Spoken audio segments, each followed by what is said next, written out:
The early life of Slobodan Milošević was forged in the quiet and heavy shadows of 20th-century European history, set against a backdrop of deep ideological transformation, war, and the rebuilding of a fractured society. Born on August 20, 1941, in the historic town of Požarevac in German-occupied Serbia, Milošević entered the world during one of its most violently unstable periods. Europe was engulfed in the Second World War, and Yugoslavia was torn apart by foreign invasion, domestic resistance, and brutal ethnic and political strife. Though Požarevac itself was far from the most intense front lines of the war, the atmosphere of fear, scarcity, and ideological division left a permanent mark on the collective consciousness of his generation. The local environment was one where loyalties mattered above all else, and where survival often depended on political alignment, discipline, and caution. Slobodan's family background was defined by intellectual ambition, personal tragedy, and a complex emotional landscape. His father, Svetozar Milošević, was a graduate of the theological faculty who worked as a teacher of Russian and Serbo-Croatian. His mother, Stanislava Koliković, was a dedicated schoolteacher and an active member of the Communist Party. However, the family dynamic was fractured early on.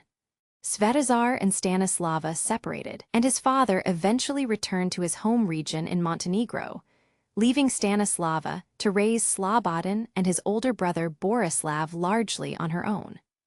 The emotional weight of this absence, combined with the hardships of the post-war reconstruction period under a newly established communist regime, created a guarded and intense environment for the young brothers. Tragedy cast a long shadow over the Milošević family. Both of Slobodan's parents died by suicide, his father in 1962 and his mother in 1972, as did his maternal uncle, Dimitrij Koliković, a prominent military officer. These profound personal losses are frequently cited by biographers and historians as key factors in shaping Milošević's deeply internal, emotionally controlled, and seemingly detached personality. In public life, he learned to mask vulnerability behind a facade of absolute calm, administrative efficiency, and unwavering self-assurance. He grew up as a serious, studious child who absorbed the rigid discipline of the post-war Yugoslav educational system, where academic achievement was viewed not just as a personal milestone, but as a patriotic duty to the state.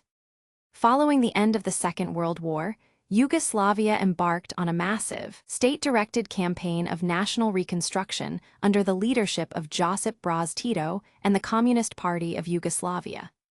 This new socialist state sought to unify the diverse South Slavic nations, Serbs, Croats, Slovenes, Bosniaks, Macedonians, and Montenegrins, under the banner of brotherhood and unity.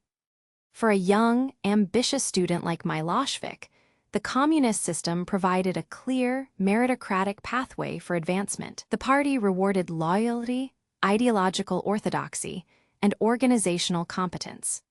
Milošević joined the League of Communists of Yugoslavia at a young age, recognizing early on that the party apparatus was the ultimate vehicle for power, social mobility, and influence in the new society. His academic path eventually led him to the University of Belgrade, one of the most prestigious intellectual and political hubs in the Balkans. In post-war Belgrade, the university was a center of intense ideological discussion, where students debated the unique path of Yugoslav self-management socialism, which had broken away from the Soviet sphere in 1948. Milošević chose to study law, a field that appealed to his analytical mind, his interest in formal rules of authority, and his desire to understand the mechanisms of state power. During his university years, he demonstrated a sharp intellect, excellent organizational skills, and a remarkable capacity for hard work. He did not participate in the bohemian or countercultural student circles. Instead, he immersed himself in official student organizations and party activities, building a network of relationships that would anchor the rest of his career. It was also during his university days in Belgrade that Milošević met Mirjana Marković, a fellow student who would become his lifelong companion, political confidante, and intellectual partner. Mira Markovic came from a prominent partisan family with deep roots in the communist resistance, and her influence on Milošević was profound. Together, they formed a tight-knit partnership that insulated them from others and reinforced their shared dedication to communist ideals and party loyalty. They married and raised 2 children, Marko and Marija, maintaining a private family life that mirrored the austere, disciplined lifestyle expected of high-ranking party cadres. As Milošević completed his studies and prepared to transition from student politics to professional life, Yugoslavia was entering a period of economic modernization and cautious decentralization. The rigid Stalinist centralization of the immediate post-war years gave way to a decentralized socialist market economy, creating new opportunities for young technocrats and economic administrators. Armed with a law degree, a deep-seated belief in institutional authority, and the invaluable protection of party credentials, Milošević stood ready to enter the upper echelons of the state apparatus. The boy from Požarevac, shaped by war, personal loss, and the rigid discipline of Tito's party, was poised to become a quintessential party insider, perfectly positioned to ride the turbulent currents of Yugoslavia's political future. The transition from the lecture halls of the University of Belgrade to the structured corridors of Yugoslavia's economic and political institutions marked a pivotal turning point for Slobodan Milošević. As the 1960s unfolded, socialist Yugoslavia was attempting a bold and complex experiment, decentralizing its economy while maintaining the absolute political monopoly of the League of Communists. For a young, ambitious, and legally trained technocrat, this environment offered extraordinary opportunities for rapid advancement. Milošević entered this professional arena not as a revolutionary firebrand or a charismatic populist, but as a disciplined, meticulous, and calculating political operator who understood how to navigate the intricate machinery of the state. His entry into the workforce coincided with a period when the country's leadership recognized the urgent need for economic modernization, financial restructuring, and professional competence in enterprise management. His early career trajectory began within the economic administration of Belgrade. He secured positions that placed him at the intersection of state planning, finance, and industrial development. In socialist Yugoslavia, economic enterprises were state-owned or socially owned, meaning that business decisions, political loyalty, and administrative governance were inextricably linked. Milošević quickly established a reputation for being exceptionally sharp, highly focused, and fiercely committed to administrative discipline. He approached his work with a rigorous attention to detail, spending long hours analyzing financial reports, legal statutes, and economic data. Colleagues and superiors noticed his remarkable capacity for work and his cold, analytical approach to problem-solving. He was a man who rarely displayed emotion in professional settings, preferring to listen intently, speak concisely, and maintain absolute control over every situation he handled. As his competence became widely recognized within party circles, Milošević transitioned from municipal economic administration into major corporate leadership. During the late 1960s and early 1970s, he took on high-profile roles within the energy and banking sectors, which were critical pillars of Yugoslavia's developing economy. He served as the deputy director and later as the director of Tenogas, a prominent industrial gas enterprise in Belgrade. This position required not only domestic administrative skill, but also international economic literacy, as the company engaged in trade and partnerships with foreign firms. Under his management, Tenogas expanded its operations and modernized its technological capabilities. Milošević demonstrated a clear talent for corporate management, utilizing his legal background to streamline contracts, enforce strict accountability among employees, and secure favorable positioning within the socialist market framework. His tenure at Tenogas solidified his status as a modern technocrat, a new breed of communist manager who combined ideological loyalty with Western-style corporate efficiency. Building upon his success in the industrial sector, Milošević made a major leap into the financial world, becoming the director of Beogradska banka, Belgrade Bank, one of the largest and most influential financial institutions in the country. Managing a major bank in decentralized Yugoslavia was a task of immense political and economic sensitivity. Beogradska banka financed large-scale industrial projects, managed foreign currency reserves, and handled international loans from Western financial institutions and international bodies like the World Bank. In this role, Milošević operated at the very pinnacle of the Yugoslav economic establishment. He engaged with foreign bankers, government ministers, and high-ranking party officials, mastering the complex mechanisms of international finance, debt restructuring, and macroeconomic planning. This period abroad and his interactions with international financial markets gave him a sophisticated understanding of global economics, which sharply contrasted with the traditional, insular worldview of older party cadres. Throughout his rise in the corporate and financial sectors, Milošević maintained his deep allegiance to the League of Communists of Yugoslavia. He understood that in a one-party state, economic power and political power were two sides of the same coin.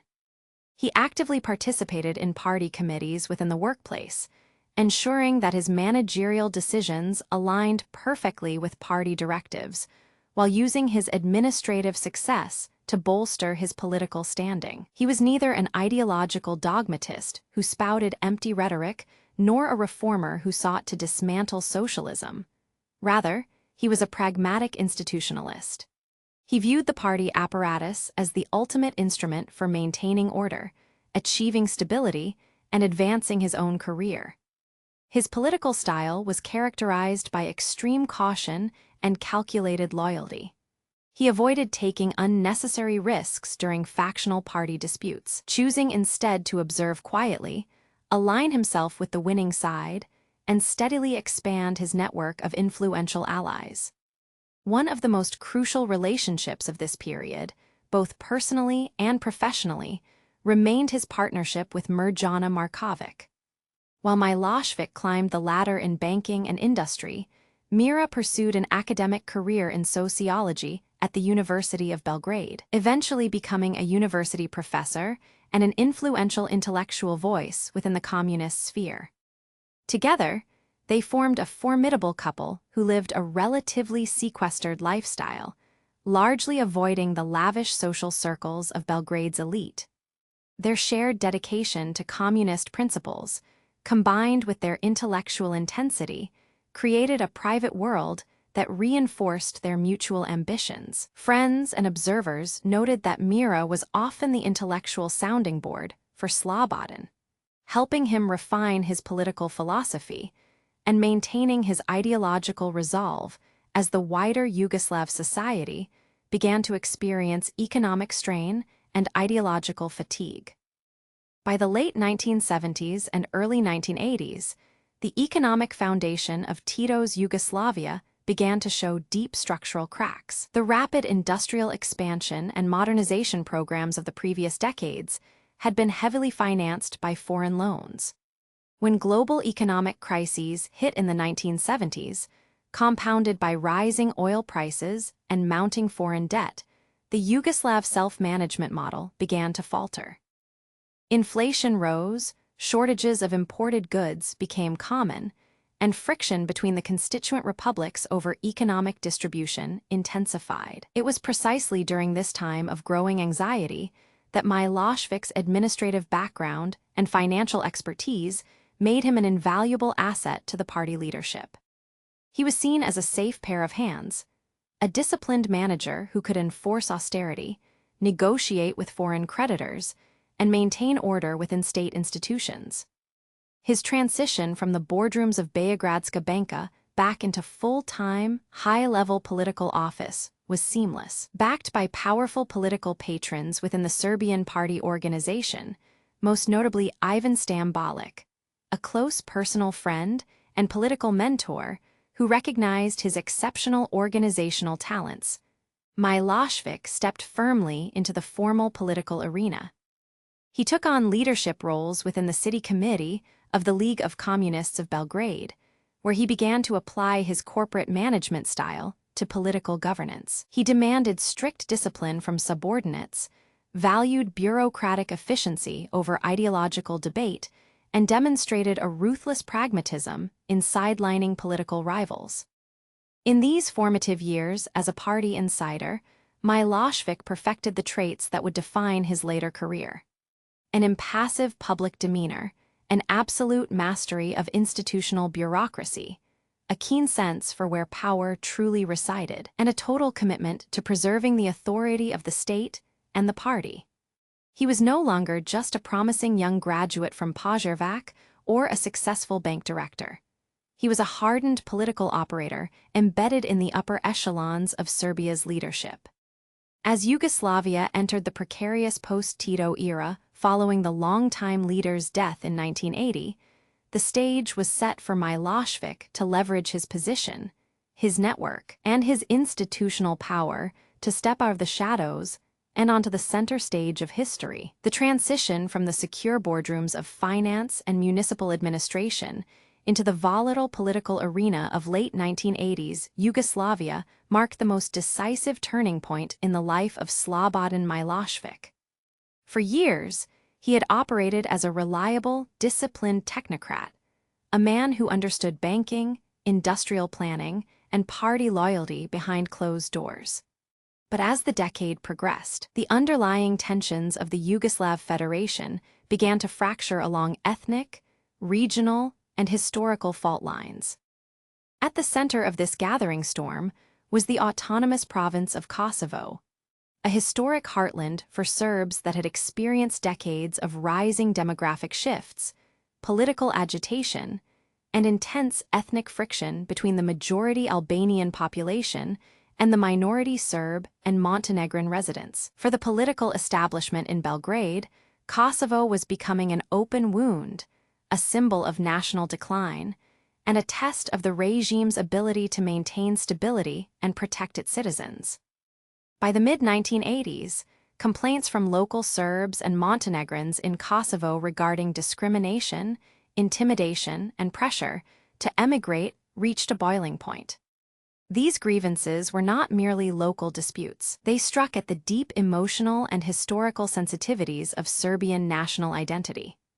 Kosovo was revered in Serbian culture, folklore, and religious tradition as the cradle of medieval Serbian statehood, anchored by ancient monasteries and the memory of the 1389 Battle of Kosovo. As reports of ethnic tensions and protests multiplied, the federal and Republican leadership struggled to formulate a coherent response. Traditional communist orthodoxy dictated that nationalism was a backward sentiment that had been eradicated by the brotherhood and unity of the socialist revolution. Consequently, party officials often dismissed or minimized ethnic grievances, fearing that addressing them openly would unleash destructive nationalist passions that could tear the multi-ethnic state apart. It was within this charged and uncertain atmosphere that Ivan Stambolic, now the leader of the League of Communists of Serbia, made a fateful decision. Seeking a trusted, capable, and unyielding administrator to assess the situation firsthand and calm the unrest, Stambolic dispatched Slobodan Milošević to Kosovo Polj in April 1987. At the time, Milošević was serving as the head of the League of Communists of Serbia's Central Committee. He was expected to act as a conventional party emissary, to listen to local grievances, meet with regional functionaries, reiterate the official party line on unity and brotherhood, and restore bureaucratic calm without altering the political balance. Neither Stambolic nor Milošević could have anticipated that this single trip would completely alter the trajectory of Serbian politics, shatter the old taboos of the communist order, and propel Milošević from an obscure bureaucratic insider into an unprecedented figure of populist adoration. On the evening of April 24, 1987, a tense meeting was held inside a crowded cultural hall in Kosovo Palj. Hundreds of local Serbs and Montenegrins had gathered to air their bitter complaints against the local administration, which was dominated by ethnic Albanian party officials. Outside the building, thousands more pressed against the doors and windows, creating a volatile crowd fueled by years of frustration, fear, and a profound sense of abandonment by the central government. Inside, Milošević listened as citizens recounted harrowing tales of harassment, economic marginalization, and institutional neglect. As local police, largely composed of ethnic Albanian officers, attempted to manage the surging crowd outside, clashes erupted, and wooden batons began to strike against the doors and windows of the hall. Panic and anger rippled through the room as protesters shouted that Serbs were being beaten outside. Reacting to the chaos with a decisive instinct that shattered his usual cautious demeanor, Milošević left the safety of the podium and stepped out of the building into the dark, turbulent night to confront the crowd directly. Surrounded by anxious security personnel and a sea of desperate faces, he pushed his way toward the epicenter of the commotion. Recognizing the party official, members of the crowd surged forward, shouting accounts of police brutality and demanding protection. Instead of retreating or delivering the standard, sterile bureaucratic platitudes about socialist brotherhood, Milošević uttered a short, electrifying sentence that immediately pierced the psychological barrier between the ruling elite and the aggrieved populace. "No one has the right to beat you." Those 7 words resonated through the night air like a thunderclap. For a population that felt forgotten, politically suppressed, and culturally disenfranchised by decades of communist dogma, hearing a high-ranking party official validate their suffering was a profound revelation. In that single, unscripted moment, Milošević transformed from an anonymous party functionary into a national tribune. The crowd responded with ecstatic cheering, chanting his name and treating him not as a distant bureaucrat, but as a long-awaited savior. Television cameras captured the dramatic scene, broadcasting the confrontation across Yugoslavia and embedding the image of a fearless, decisive leader into the collective consciousness of the public. For the first time, a senior communist leader had bypassed the traditional ideological framework and directly tapped into the raw, potent energy of nationalist sentiment. The aftermath of the Kosovo Palj speech marked a rapid and calculated pivot in Milošević's political strategy. He recognized that the old mechanisms of the League of Communists were failing and that the future belonged to whoever could successfully harness the rising wave of popular nationalism. Back in Belgrade, while the moderate wing of the party, led by his mentor Ivan Stambolic, urged caution and a return to traditional party channels, Milošević began quietly building an alliance with nationalist intellectuals, journalists, and populist organizers. He understood that the media, particularly state television and major daily newspapers, could be weaponized to shape public opinion, amplify grievances, and create an overwhelming narrative of national revival. He encouraged investigative reporting on the plight of Serbs in Kosovo, effectively shifting the public discourse from an economic crisis into an existential national struggle. This shift precipitated a bitter and consequential power struggle within the Serbian party leadership. Stambolic and his allies viewed Milošević's populist turn with deep alarm, recognizing that exploiting ethnic grievances would inevitably provoke counternationalisms in Croatia, Slovenia, and Bosnia, thereby threatening the very survival of the federation. However, they drastically underestimated Milošević's ambition, his ruthless mastery of party machinery, and the momentum of the movement he had unleashed. Through a series of brilliant organizational maneuvers, behind-the-scenes political plotting, and orchestrated mass rallies known as the anti-bureaucratic revolution, Milošević systematically outmaneuvered his rivals. He utilized factory workers, disaffected veterans, and busloads of Kosovo Serbs to stage massive demonstrations that pressured local and Republican officials into resigning, replacing them with loyalists devoted to his rising faction. The culmination of this power struggle occurred during the historic 8th session of the Central Committee of the League of Communists of Serbia in September 1987. Broadcast live on national television, the session was a brutal political showdown between the reformist, moderate faction represented by Stambolic and the nationalist, populist faction led by Milošević. Displaying cold, unyielding authority, Milošević and his supporters methodically dismantled the opposition, exposing the ideological bankruptcy of the old guard and consolidating absolute control over the party apparatus in Serbia. Stambolic was sidelined, stripped of his influence, and eventually driven from political life, clearing the path for Milošević to become the undisputed master of Serbian politics. The Kosovo speech and the events it catalyzed fundamentally altered the political geography of Yugoslavia. By breaking the communist taboo against nationalism, Milošević unlocked a dangerous historical genie that could no longer be put back into the bottle. He proved that populist appeals to ethnic identity could generate immense political power, but he also set in motion a chain reaction of reciprocal nationalisms across the other republics. Slovenia and Croatia watched his rise with growing dread, viewing his consolidation of power in Belgrade as an ominous sign of Serbian hegemony. As Milošević prepared to reshape Serbia's constitution and assert direct control over its autonomous provinces, the fragile multi-ethnic framework constructed by Josip Broz Tito began to buckle under the strain. The transformation from a loyal party insider to a nationalist strongman was complete, and the road was now cleared for the catastrophic conflicts that would ultimately consume the Balkans. With the decisive victory at the 8th session of the Central Committee of the League of Communists of Serbia in September 1987, Slobodan Milošević had successfully neutralized his moderate rivals and cleared the political board of internal opposition. Ivan Stambolic, his former mentor and the chief advocate of moderation and dialogue, was cast aside, stripped of his authority, and relegated to political obscurity. In his place, a tightly disciplined circle of loyalists, technocrats, and nationalist ideologues rose to prominence within the party apparatus.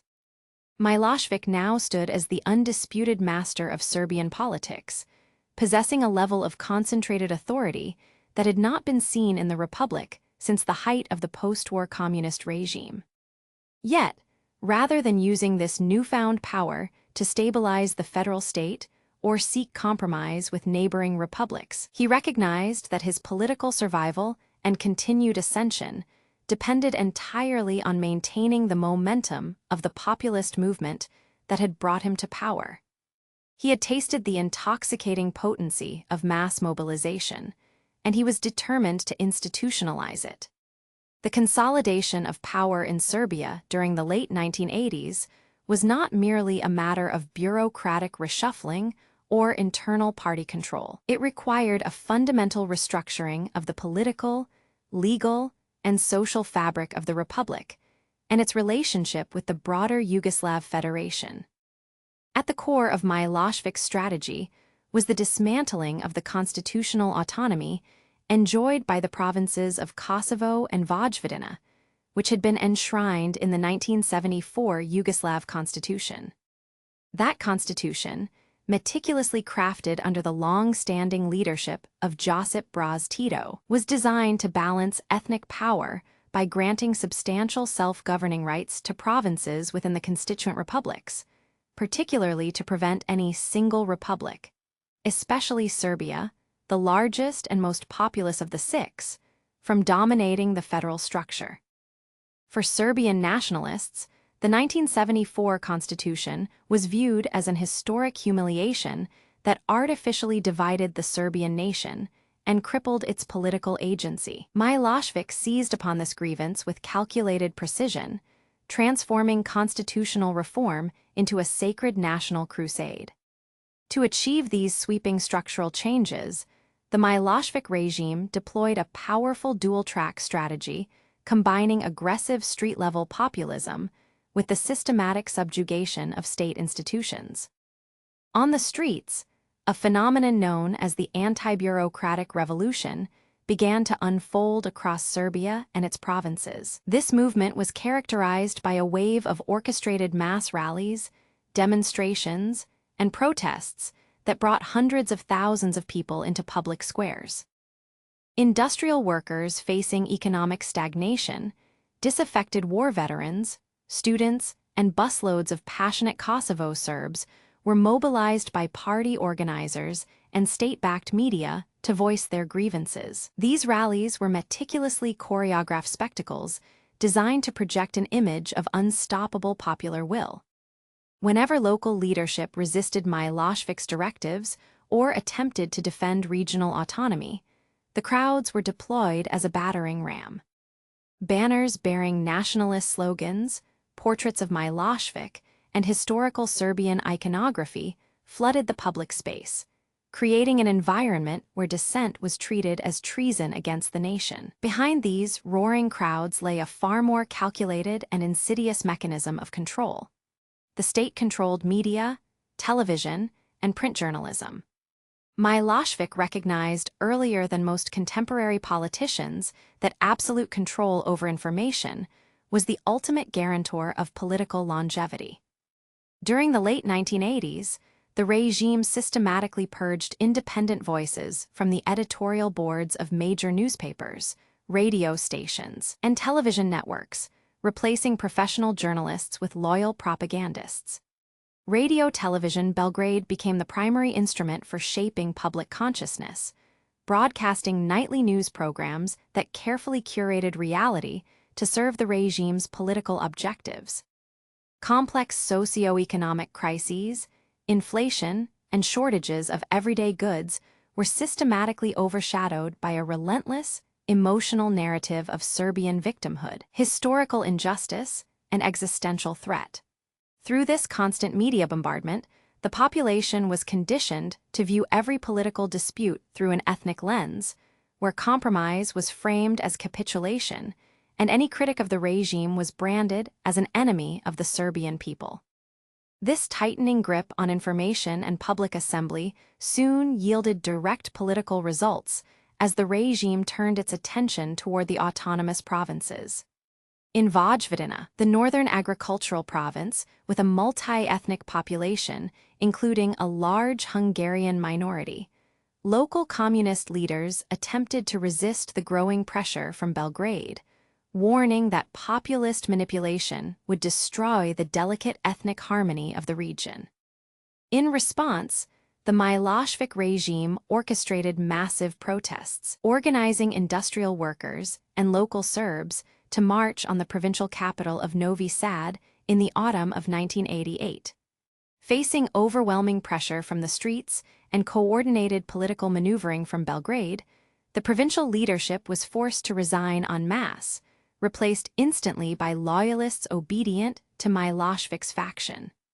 The fall of Vojvodina served as a chilling template for what was soon to follow in Kosovo. In Kosovo, the campaign to revoke autonomy and assert direct control from Belgrade provoked fierce resistance from the majority ethnic Albanian population, who viewed the erosion of their self-governing rights as a direct assault on their fundamental freedoms and political existence. Throughout 1988 and 1989, strikes, work stoppages, and massive demonstrations paralyzed the province. Albanian miners descended deep into the earth, staging hunger strikes in the Trepča mines to protest the constitutional amendments that would strip Kosovo of its autonomy, police independence, and judicial authority.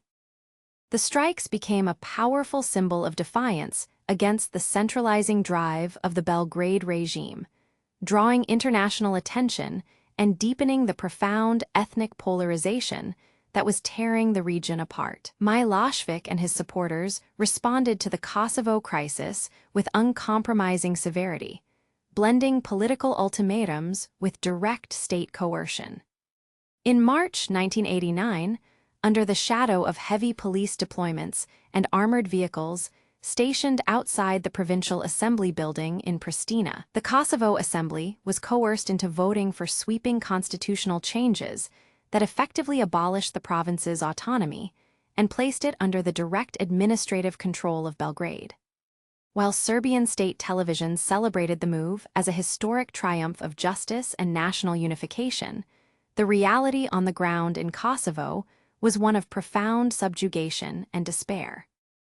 Thousands of ethnic Albanian administrators, judges, teachers, and police officers were systematically purged from their positions and replaced by ethnic Serbs, while basic civil rights were curtailed under emergency measures and heavy police surveillance.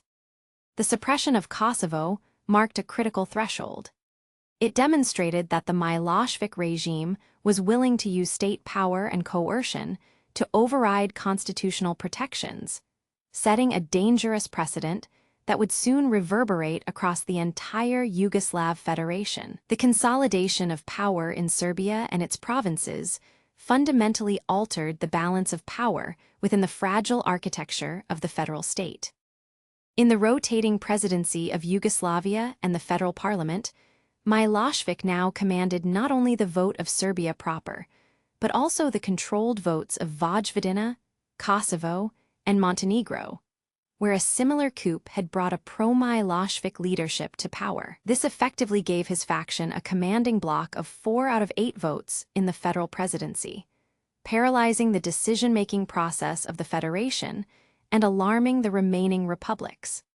Slovenia and Croatia watched these developments with mounting dread, interpreting Milošević's rise not as a domestic political shift, but as an aggressive march towards centralized Serbian hegemony over the entire multi-ethnic state. The institutional mechanisms designed by Tito to prevent dominance by any single group were systematically dismantled from within, leaving the federal structure hollowed out and vulnerable to total collapse. Inside Serbia itself, the atmosphere during the late 1980s was a complex and contradictory mix of fervent national euphoria and creeping economic despair. While massive rallies celebrated the revival of Serbian national pride and the restoration of historical dignity, the everyday lives of ordinary citizens were being steadily eroded by worsening economic conditions, runaway inflation, and the beginnings of international isolation. Factories struggled to maintain production under antiquated socialist management and the shocks of political instability, while basic consumer goods became increasingly scarce. Yet, the formidable propaganda apparatus constructed by the regime proved remarkably effective at deflecting public frustration away from political leadership and channeling it outward toward real and imagined enemies, blaming hostile foreign powers, internal traitors, and rival ethnic groups for the nation's mounting hardships. By the end of the 1980s, Slobodan Milošević had successfully transformed himself from an obscure technocratic party insider into the undisputed strongman of Serbia, utilizing a potent combination of populist mass rallies, media control, and ruthless institutional restructuring. He had rewritten the political rules of the republic, crushed internal dissent, and subjugated the autonomous provinces, creating a centralized power base that cast a long, menacing shadow over the rest of Yugoslavia. But this monumental accumulation of power came at a devastating cost.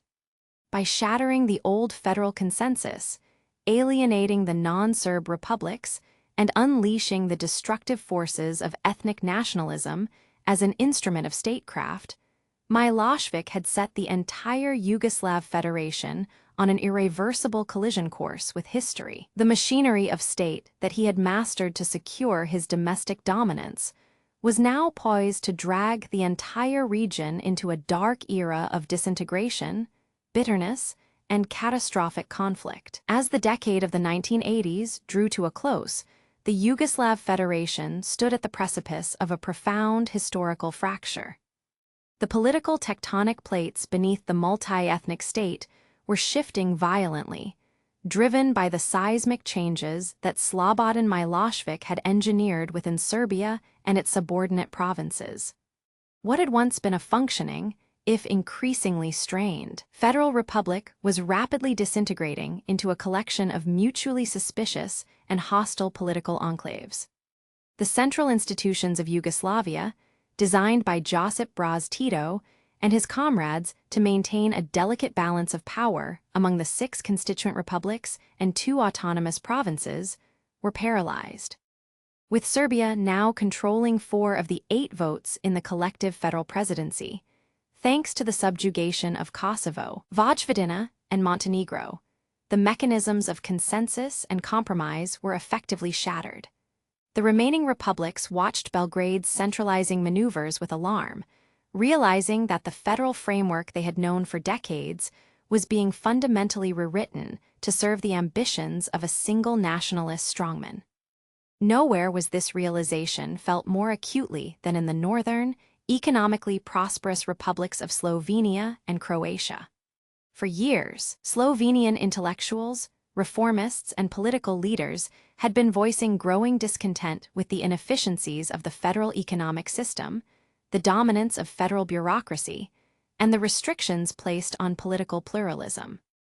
Slovenia looked increasingly toward Western Europe, desiring a democratic, market-oriented society far removed from the dogmatic corridors of Belgrade's traditional communist apparatus. In Croatia, the atmosphere was similarly charged with apprehension and historical memory. The resurgence of uninhibited Serbian nationalism under Milošević, symbolized by massive rallies bearing old royalist and nationalist iconography, awakened deep-seated anxieties among Croats regarding hegemony and territorial integrity. Croatian society, too, was undergoing a rapid political awakening, with diverse factions beginning to question the utility and safety of remaining inside a federation that seemed bent on erasing regional autonomy and minority rights. During 1989 and early 1990, the political chasm between Belgrade and the northwestern republics widened into an unbridgeable gulf. Slovenian political leadership openly challenged the legitimacy of the federal measures used against Kosovo, passing constitutional amendments that asserted the republic's sovereignty and its right to secede from the federation if necessary. These moves were met with fury by the political establishment in Belgrade, which viewed Slovenian defiance as an act of treason against the Yugoslav state and an insult to the Serbian nation. State-controlled media in Serbia launched blistering campaigns against Slovenian leaders, depicting them as Western puppets, separatists, and fascists who sought to destroy the country from within. Economic retaliation soon followed, as Serbian enterprises and political organizations initiated boycotts of Slovenian goods, further severing the economic ties that had bound the republics together for generations. The common market of Yugoslavia was fracturing into hostile regional trade barriers, reflecting the deeper political divorce that was already underway. The tension reached a dramatic and symbolic climax at the 14th Extraordinary Congress of the League of Communists of Yugoslavia, held in January 1990 in Belgrade. This gathering, intended to be the moment when the ruling party would reform itself and find a path toward democratic pluralism, instead became the final death knell for the unified Yugoslav state. Slovenian delegates, exasperated by the persistent refusal of the Serbian delegation, led by Milošević's loyalists, to consider proposals for transforming Yugoslavia into a loose confederation of independent and democratic states, walked out of the Congress Hall in protest.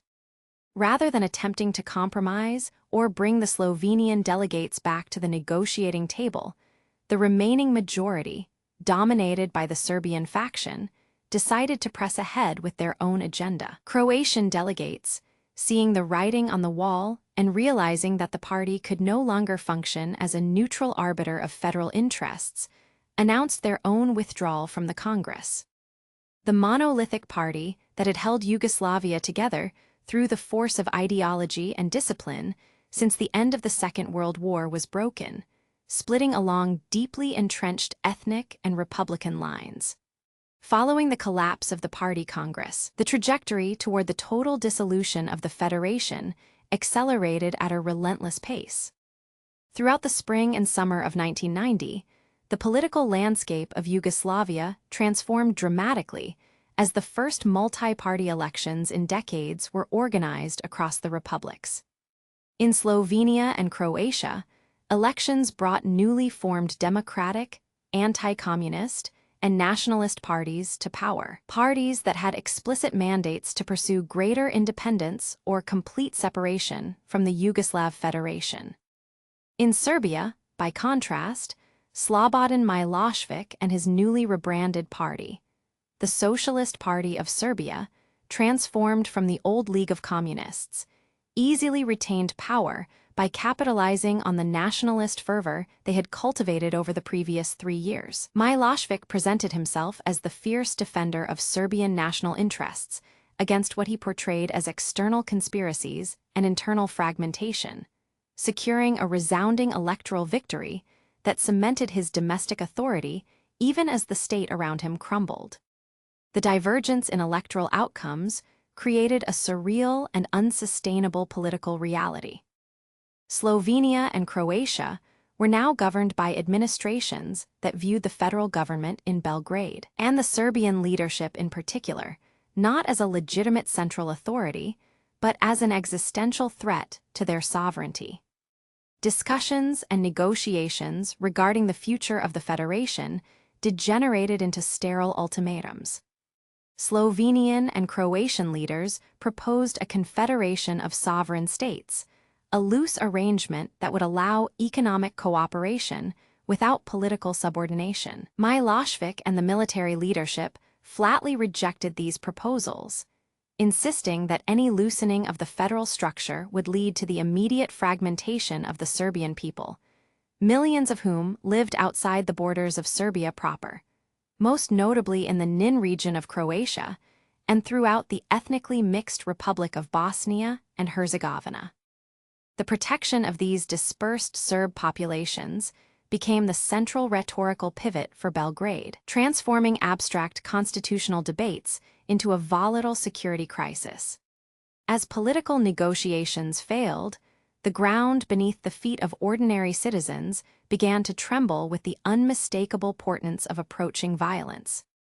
In the Nin region of Croatia, local Serb politicians and militias, encouraged by nationalist rhetoric from Belgrade and supported by elements of the Yugoslav People's Army, began erecting barricades, cutting off major transport arteries, and declaring their autonomy from the newly elected government in Zagreb.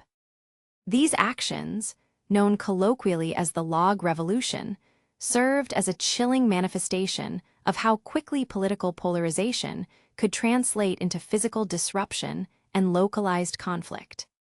Police forces from Zagreb attempting to restore constitutional order were blocked by armed insurgents and federal military assets, exposing the dangerous reality that the state monopoly on violence was fragmenting along ethnic fault lines.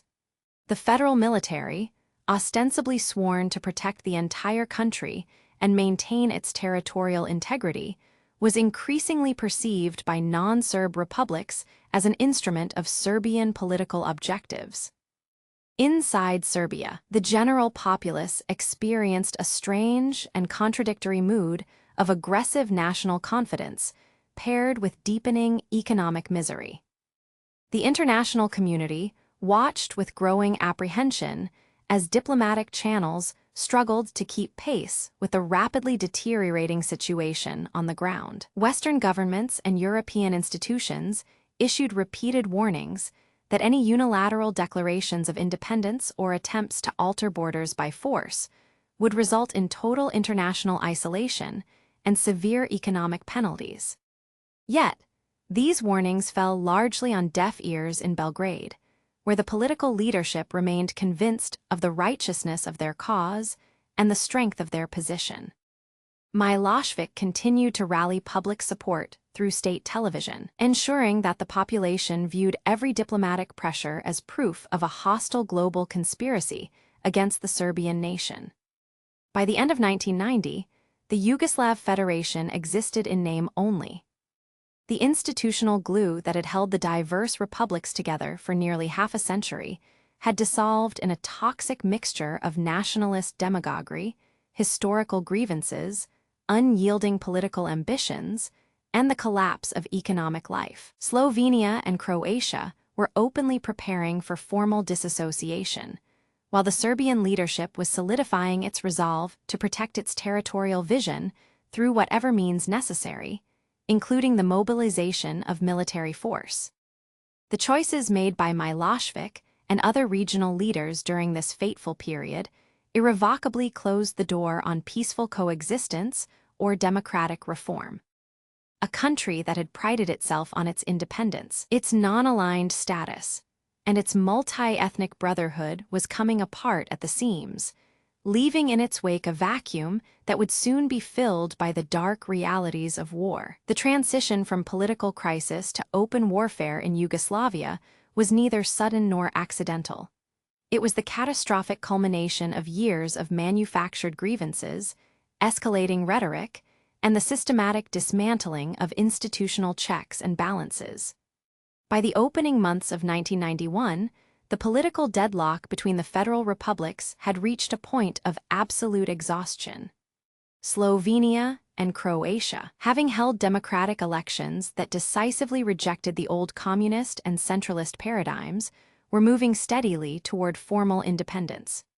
In response, the political leadership in Belgrade, anchored firmly by Slobodan Milošević, adopted an uncompromising stance. The official position of the Serbian government was clear. If Yugoslavia was to dissolve, the borders of the existing republics could not be accepted as final, because millions of ethnic Serbs lived outside the borders of Serbia proper, most significantly within the Republic of Croatia. Any attempt by Croatia to secede without addressing the fate of these populations was viewed by Belgrade as an intolerable threat. The flashpoint of this escalating conflict was the Nin region of Croatia, an area with a heavily concentrated Serb majority that had already begun open rebellion against the newly elected government of Croatian President Franjo Tudjman. Local Serb leaders, backed covertly by radical nationalist factions and increasingly influenced by the political apparatus in Belgrade, established armed checkpoints, severed rail links, and declared the formation of autonomous entities that refused to recognize Zagreb's authority. These actions were not merely local protests. They were physical manifestations of a broader geopolitical strategy designed to create facts on the ground. When Croatian police forces attempted to restore state control over these rebellious areas, they were met with armed resistance. More critically, whenever local insurgents found themselves outmatched, elements of the Yugoslav People's Army, known by its Serbo-Croatian acronym JNA, intervened under the guise of creating a buffer zone between the warring factions.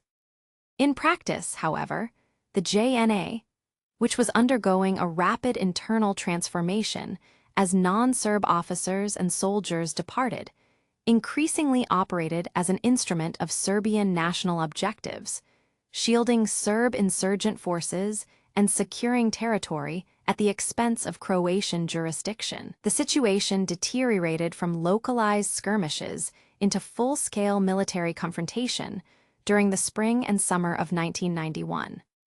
Following formal declarations of independence by both Slovenia and Croatia on June 25, 1991, the tenuous illusion of a unified federal state was completely shattered. In Slovenia, the reaction of the federal military was swift. Armored columns of the JNA rolled out of barracks across the republic with orders to secure border crossings, customs posts, and international boundaries. Yet, the military leadership in Belgrade drastically underestimated the resolve of the Slovenian Territorial Defense Forces and the civilian population. In what became known as the 10-Day War, Slovenian territorial units effectively mobilized, blocking roads, cutting off supplies, and engaging federal troops in brief but intense engagements. While the conflict in Slovenia was relatively short-lived and resulted in relatively few casualties compared to what would follow, largely because Milošević and the Federal Military Command decided not to contest Slovenia's departure, recognizing that Slovenia was ethnically homogeneous and thus outside their primary territorial goals. It marked the definitive end of the old Federal Army as a unifying national institution. If Slovenia was allowed to depart with relative speed, Croatia presented an entirely different and infinitely more tragic landscape. Unlike Slovenia, Croatia possessed a substantial, historically rooted, and heavily armed ethnic Serb minority residing in regions contiguous with Bosnia and Herzegovina and Serbia proper. As the JNA withdrew from Slovenia, its heavy weaponry, personnel, and operational focus were redirected toward Croatia. The conflict in Croatia quickly escalated from police actions and barricades into a conventional war characterized by artillery bombardments, siege tactics, and large-scale troop movements. Towns and cities situated along the contested borderlands, such as Vukovar, Osijek, Karlovac, and Dubrovnik, found themselves on the front lines of a bitter struggle for territorial control. The ancient Baroque city of Vukovar, situated on the banks of the Danube River, became the most potent symbol of this devastating phase of the war. For nearly 3 months in the autumn of 1991, Vukovar was subjected to relentless artillery barrages and infantry assaults by JNA forces and allied Serb paramilitary units, reducing a once prosperous community to a pulverized wasteland of rubble and ash. Slobodan Milošević's precise role in the outbreak and conduct of the war in Croatia has been the subject of extensive historical investigation, legal prosecution, and intense political debate. Throughout the conflict, Milošević publicly maintained a posture of plausible deniability, frequently presenting himself to the international community as a pragmatic statesman striving to protect the rights of Serbs outside Serbia while working toward a peaceful resolution.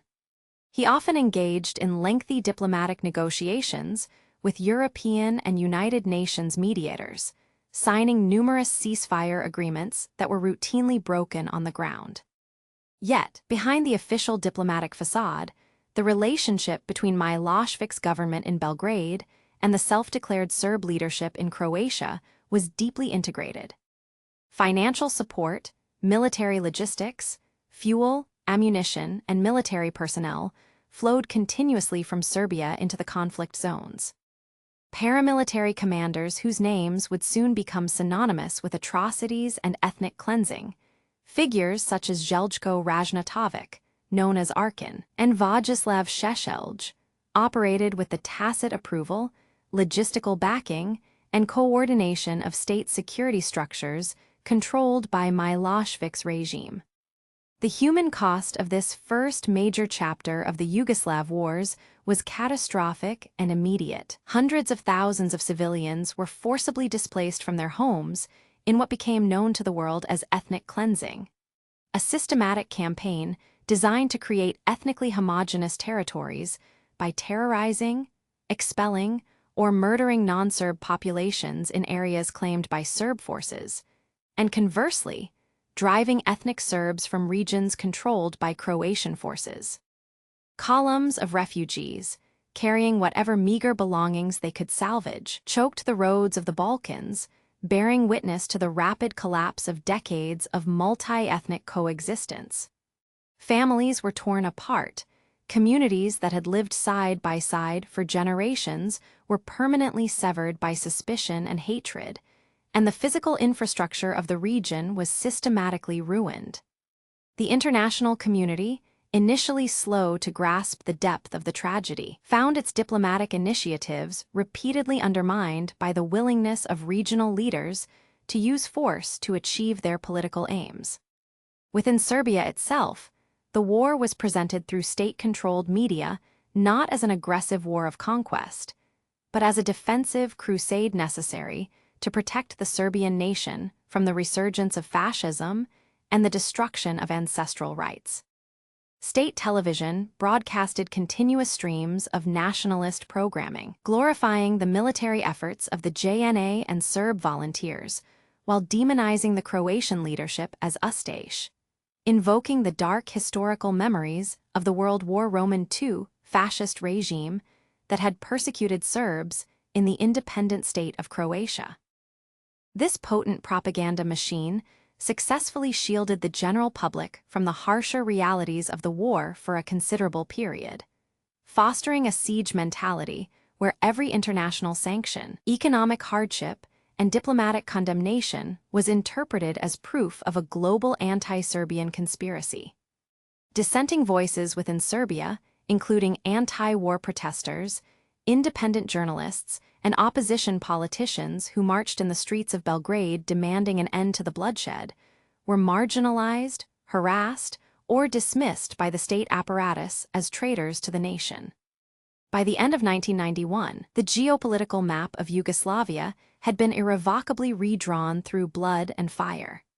The old federation was entirely dead, replaced by newly independent states recognized by a growing portion of the international community, while vast swaths of Croatian territory remained under the control of self-proclaimed Serb authorities backed by Belgrade. The United Nations, recognizing the untenable nature of the ongoing destruction, managed to broker a fragile ceasefire known as the Vance Plan, which led to the deployment of UN peacekeeping forces to monitor the frozen conflict lines in Croatia and create protected zones. While this temporary truce brought a momentary pause to the artillery duels in Croatia, it offered no genuine political solution.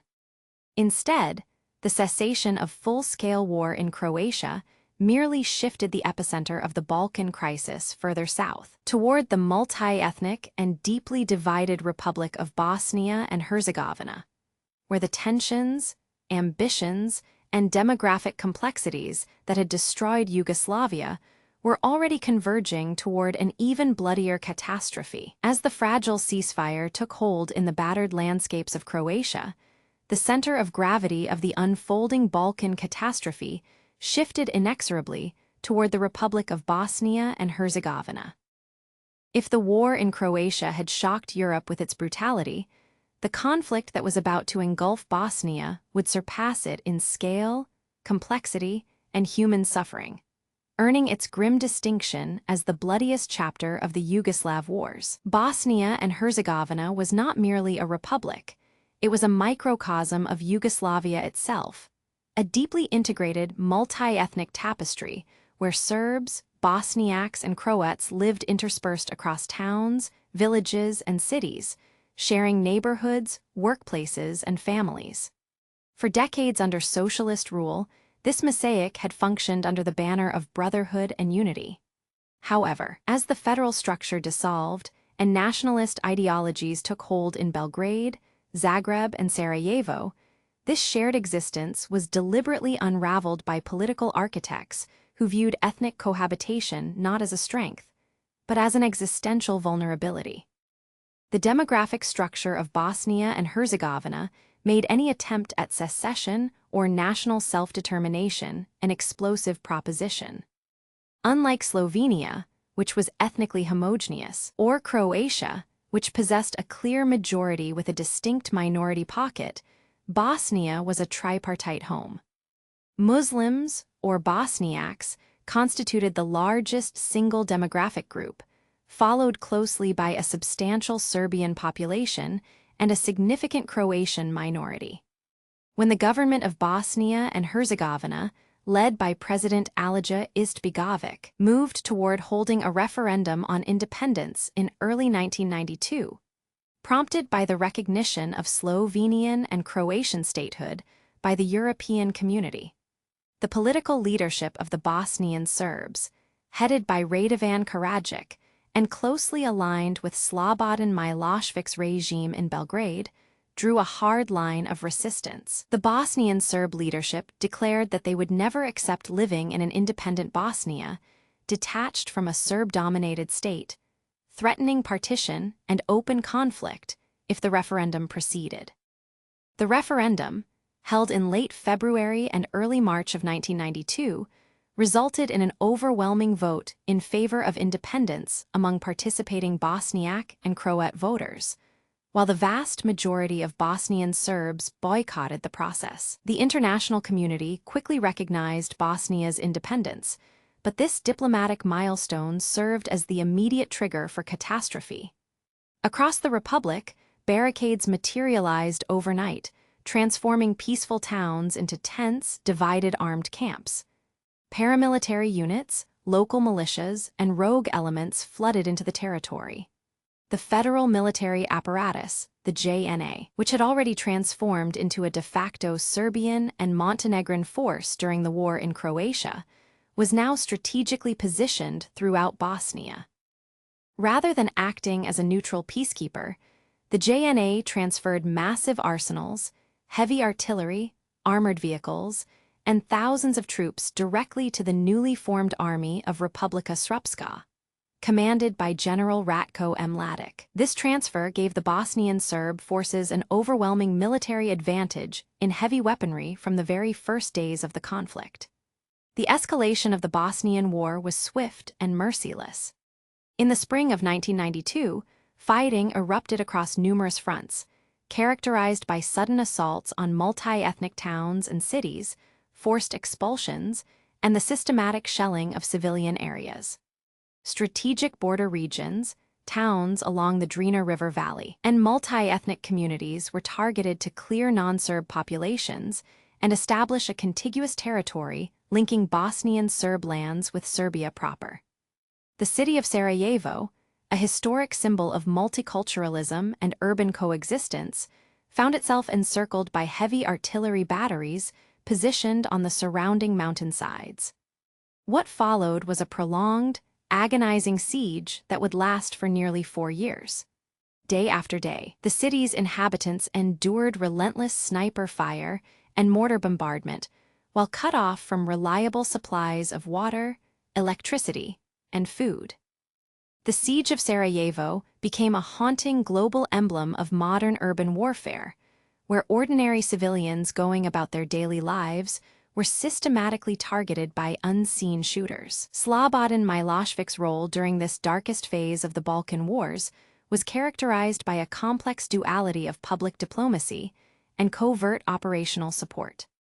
Officially, Milošević and the government in Belgrade repeatedly disclaimed direct military involvement in Bosnia, presenting themselves as outside observers appealing for peace and stability. Milošević frequently participated in international peace conferences, signed numerous diplomatic accords, and engaged with European and United Nations envoys who sought to broker ceasefires. Yet, behind this diplomatic veneer, the survival and military effectiveness of the Bosnian Serb war effort depended entirely upon continuous logistical, financial, and military lifelines originating from Belgrade. State security structures, specialized paramilitary units, fuel supplies, military intelligence, and the payment of salaries for military commanders flowed seamlessly across the border. While Milošević occasionally differed with radical Bosnian Serb leaders over tactical objectives or peace proposals, when international pressure became acute, his fundamental strategic goal, preventing the partition of Serbs into hostile foreign states and maintaining Serbian regional hegemony, remained unwavering. The humanitarian catastrophe that unfolded across Bosnia and Herzegovina defied comprehension. The war was accompanied by a deliberate and brutal campaign of ethnic cleansing, designed to permanently alter the demographic landscape of the region. Detention camps, makeshift prisons, and interrogation centers were established in various towns, where thousands of civilians endured horrific conditions, torture, systematic abuse, and mass executions. Mass rapes were utilized as a weapon of war and terror to humiliate communities and shatter family structures. Villages were burned, cultural and religious landmarks, including centuries-old mosques and historic libraries, were systematically destroyed to erase the heritage of non-Serb populations. Hundreds of thousands of refugees fled their ancestral homes, creating massive humanitarian crises across neighboring countries and overwhelming the capacity of international aid organizations. The international community's response to the unfolding tragedy in Bosnia was characterized by hesitation, division, and profound diplomatic failure. United Nations peacekeepers, deployed under the UNPROFOR mandate, found themselves hamstrung by strict rules of engagement that prevented them from using force to protect civilians or stop military offensives. Safe areas established by the UN, such as the eastern enclaves, proved tragically vulnerable to determined military assaults. Television screens across the world broadcast daily images of emaciated prisoners behind barbed wire, destroyed ancient towns, grieving families, and the staggering human toll of the conflict, generating intense public outrage and political pressure on Western governments to intervene. Yet, deep-seated diplomatic disagreements among major powers prevented decisive early action, allowing the war to grind on through years of devastating attrition. Within Serbia itself, the prolonged conflict in Bosnia brought compounding economic ruin and profound social strain. The international sanctions imposed by the United Nations on the Federal Republic of Yugoslavia, comprising Serbia and Montenegro, as punishment for their role in fueling the wars, began to bite deeply into the everyday lives of ordinary citizens. Hyperinflation wiped out life savings, shelves emptied of basic goods, fuel shortages paralyzed transportation, and the health care system collapsed.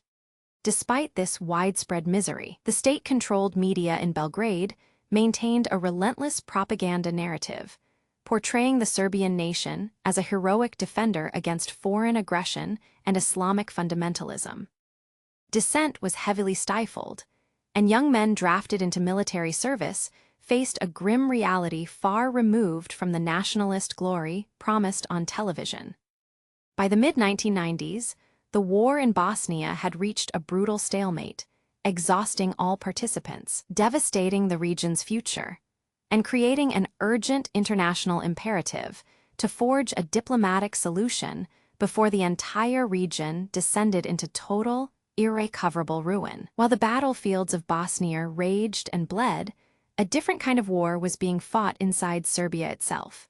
For the ordinary people living through the 1990s under the rule of Slobodan Milošević, life became a daily struggle for survival. The promises of nationalist glory and regional dominance that had filled state television screens collided with a harsh, impoverished reality. Serbia was cut off from the rest of the world, isolated by severe international sanctions, diplomatic condemnation, and economic strangulation. The country had transformed into a pressure cooker, where the ruling regime maintained its grip through a combination of relentless propaganda, political manipulation, and the systematic suppression of opposition voices, while the social fabric of society quietly frayed at the seams. The most immediate and crushing blow to everyday life came from the international economic sanctions imposed by the United Nations. Trade embargoes cut off vital imports and exports, shutting down factories, paralyzing industries, and halting commerce. Businesses that had employed thousands of workers ground to a sudden halt, leaving a massive portion of the workforce without jobs or steady incomes. To make matters worse, the early 1990s witnessed one of the worst episodes of hyperinflation in modern human history. Money lost its value almost by the hour. Citizens would receive their paychecks, rush to local markets, and watch helplessly as prices doubled or tripled before they even reached the front of the line. Life savings accumulated over decades of hard work vanished overnight, turned into worthless paper currency that could not buy a loaf of bread or a liter of milk. Supermarket shelves emptied out, leaving behind vast expanses of bare concrete floors and dusty metal racks. Basic foodstuffs, hygiene products, and essential medicines became rare and precious commodities. Long lines formed outside state-run shops at dawn, wrapping around city blocks as desperate citizens waited for hours just to buy a rationed portion of flour, cooking oil, or sugar.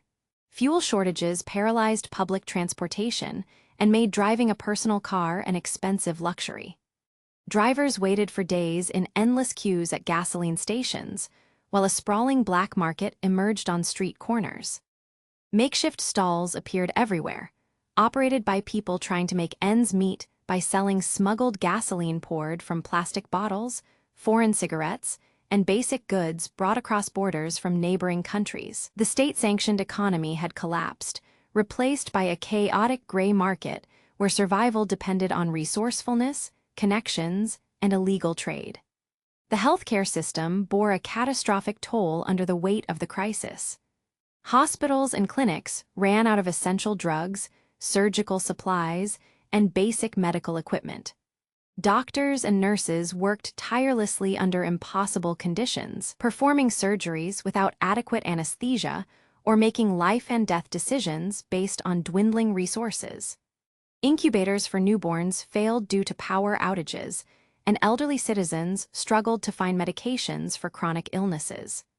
The psychological stress of this ongoing deprivation weighed heavily on the population.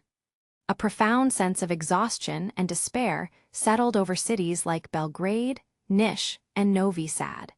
People who had once enjoyed a comfortable, stable middle-class lifestyle in socialist Yugoslavia found themselves reduced to trading personal belongings at flea markets just to pay for utilities or buy dinner.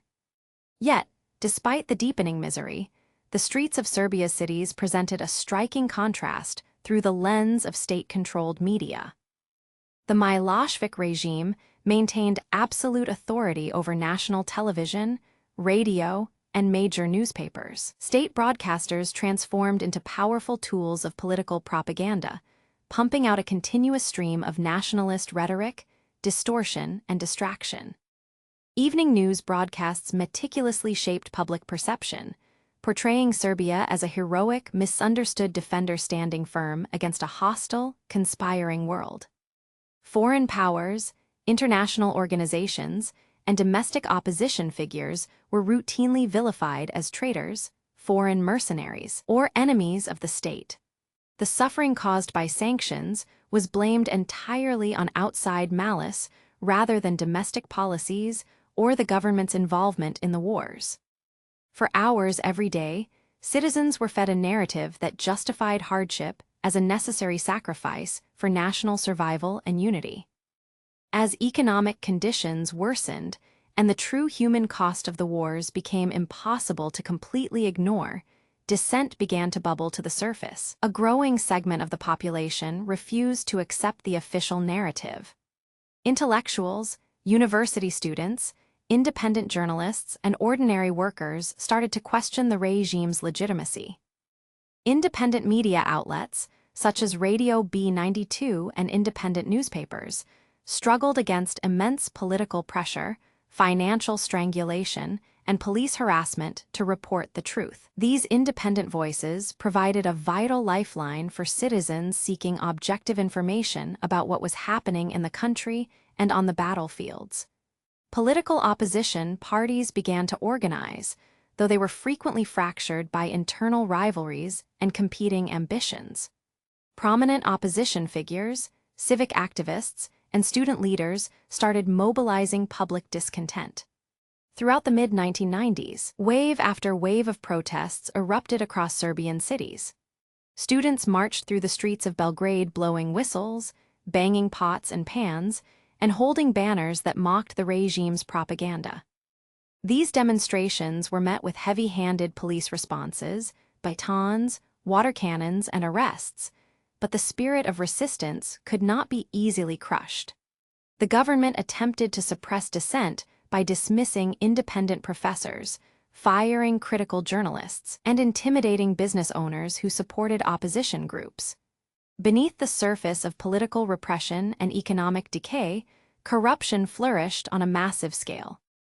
A new elite class, closely tied to the ruling party and security structures, grew immensely wealthy through state-sanctioned monopolies, smuggling networks, and the privatization of public assets during a time of national crisis. While ordinary citizens stood in breadlines and worried about paying their heating bills, regime insiders and connected tycoons drove luxury cars, built extravagant villas, and flaunted their wealth in upscale clubs and restaurants. This glaring disparity between the ruling elite and the impoverished masses created deep bitterness and fueled public anger.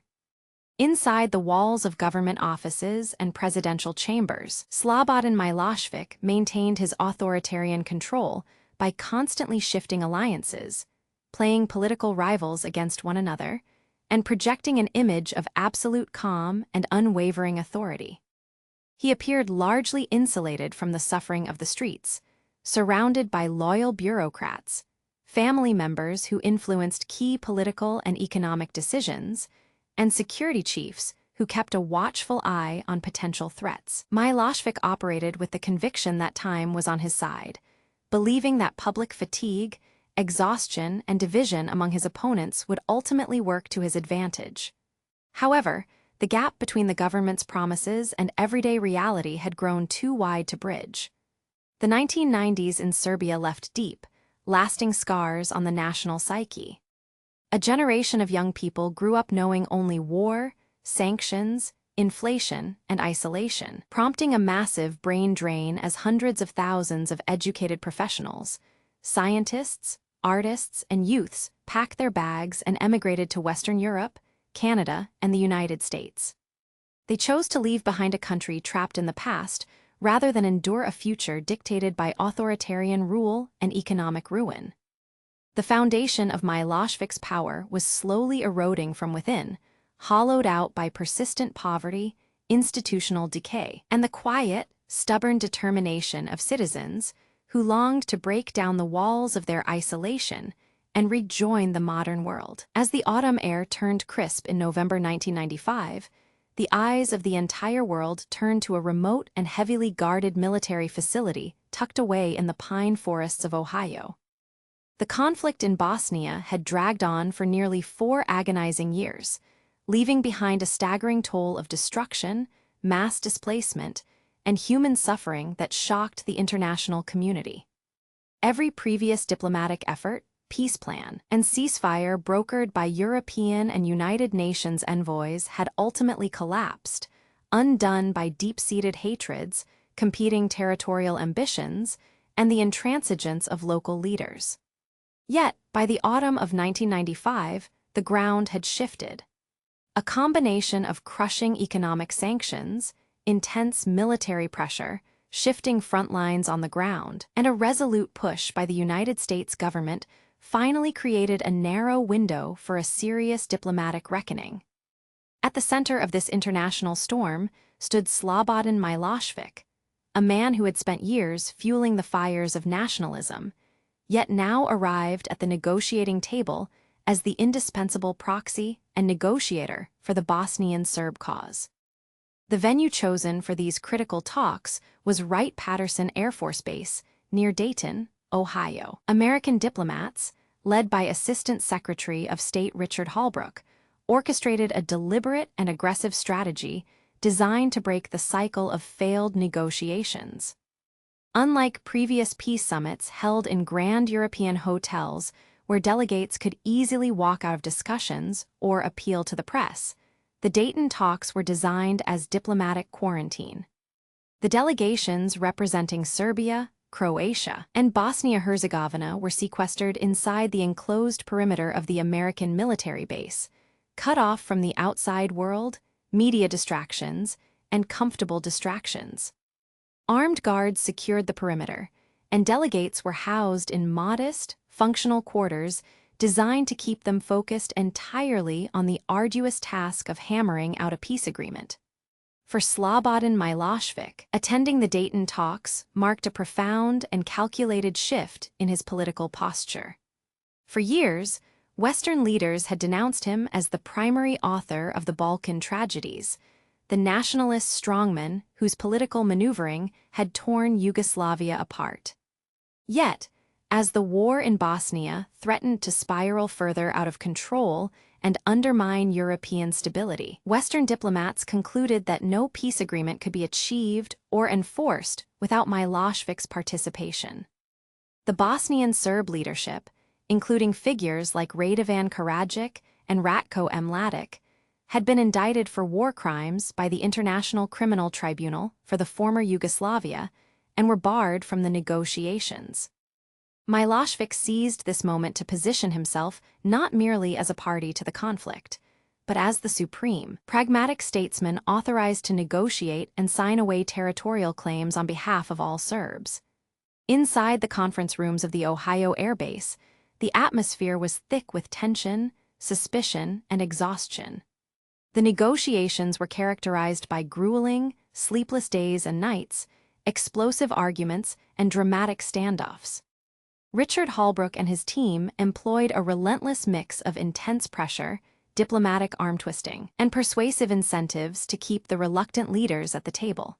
Territorial disputes over control of land in Bosnia proved particularly intractable.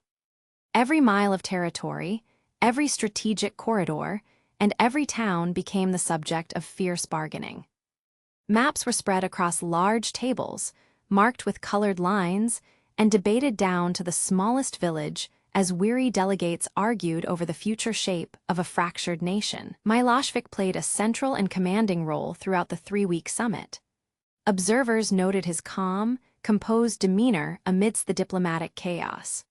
While other delegates frequently lost their tempers or threatened to walk out, Milošević maintained a steady, calculating focus.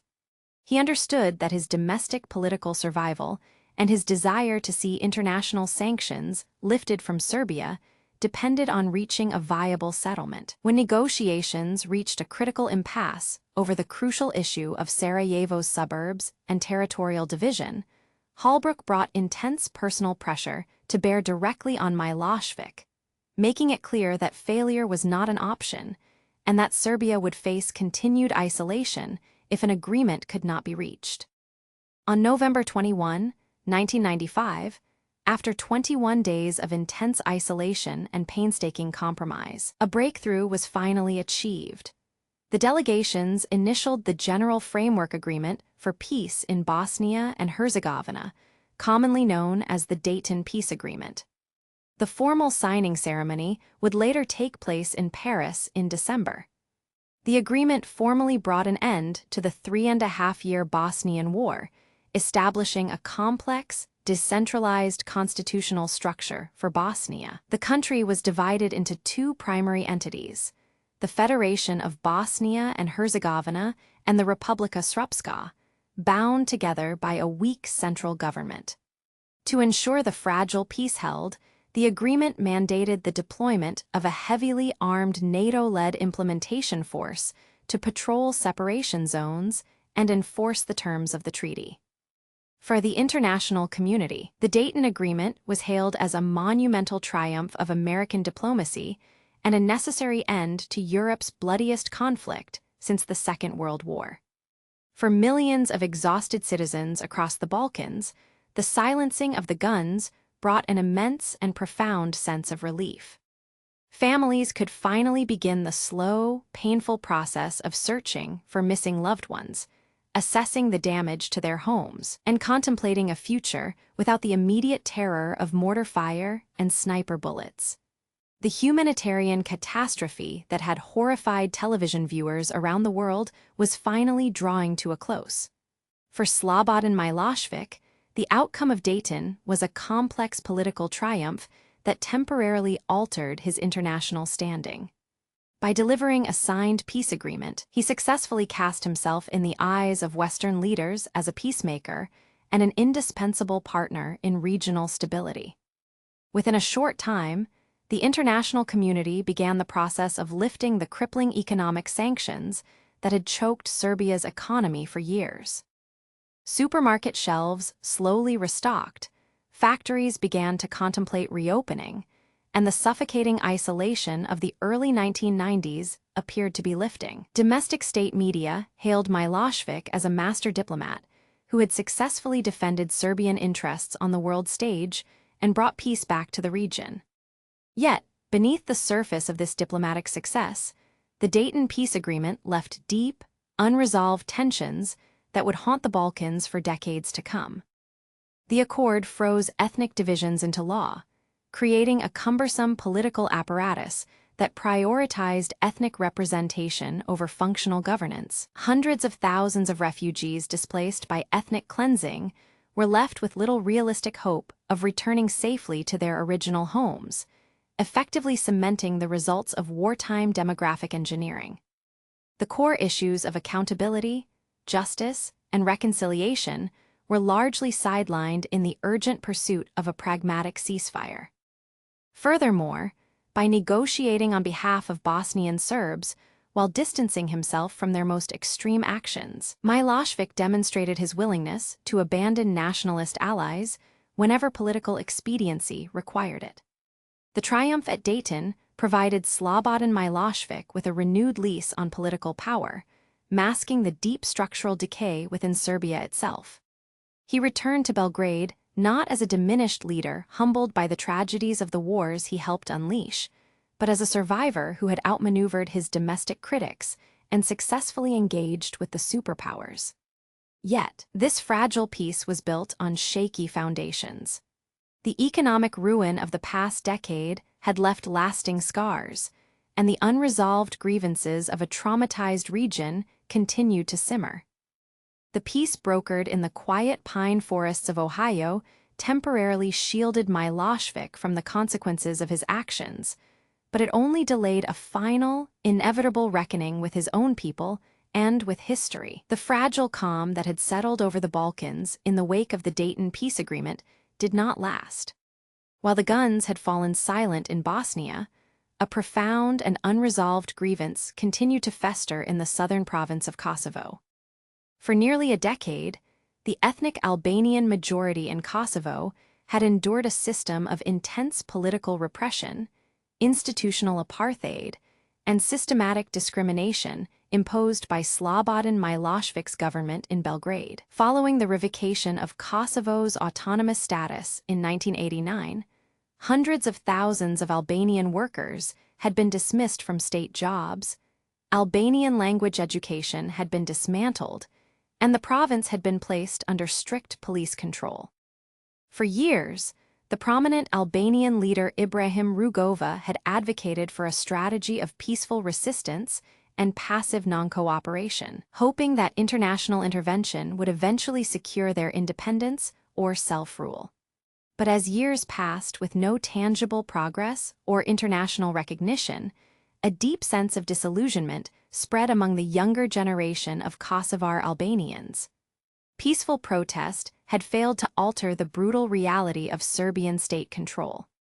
Out of this profound frustration, a radical new force emerged in the shadows: the Kosovo Liberation Army, known by its Albanian acronym as the KLA. Initially operating as a loose and poorly armed network of underground resistance cells, the KLA began launching hit-and-run attacks against Serbian police patrols, government offices, and local officials whom they viewed as instruments of an illegal occupation.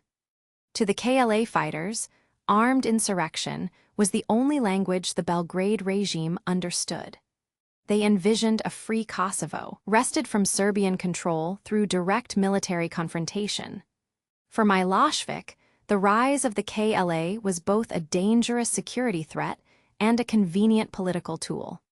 For years, he had used the issue of Kosovo as the cornerstone of his nationalist appeal to the Serbian public, framing the province as the sacred heartland of Serbian history, identity, and Orthodox heritage.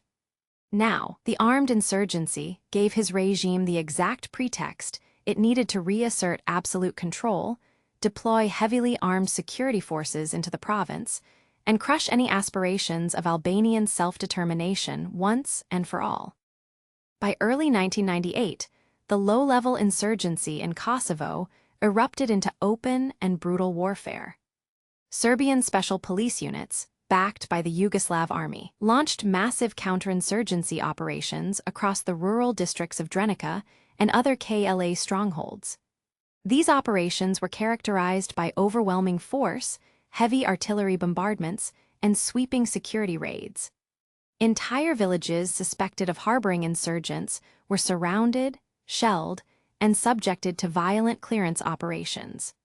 The civilian population bore the brunt of the escalating violence. Thousands of terrified villagers fled their homes, seeking refuge in nearby hills, forests, or across borders, creating a rapidly growing humanitarian crisis in the heart of Europe.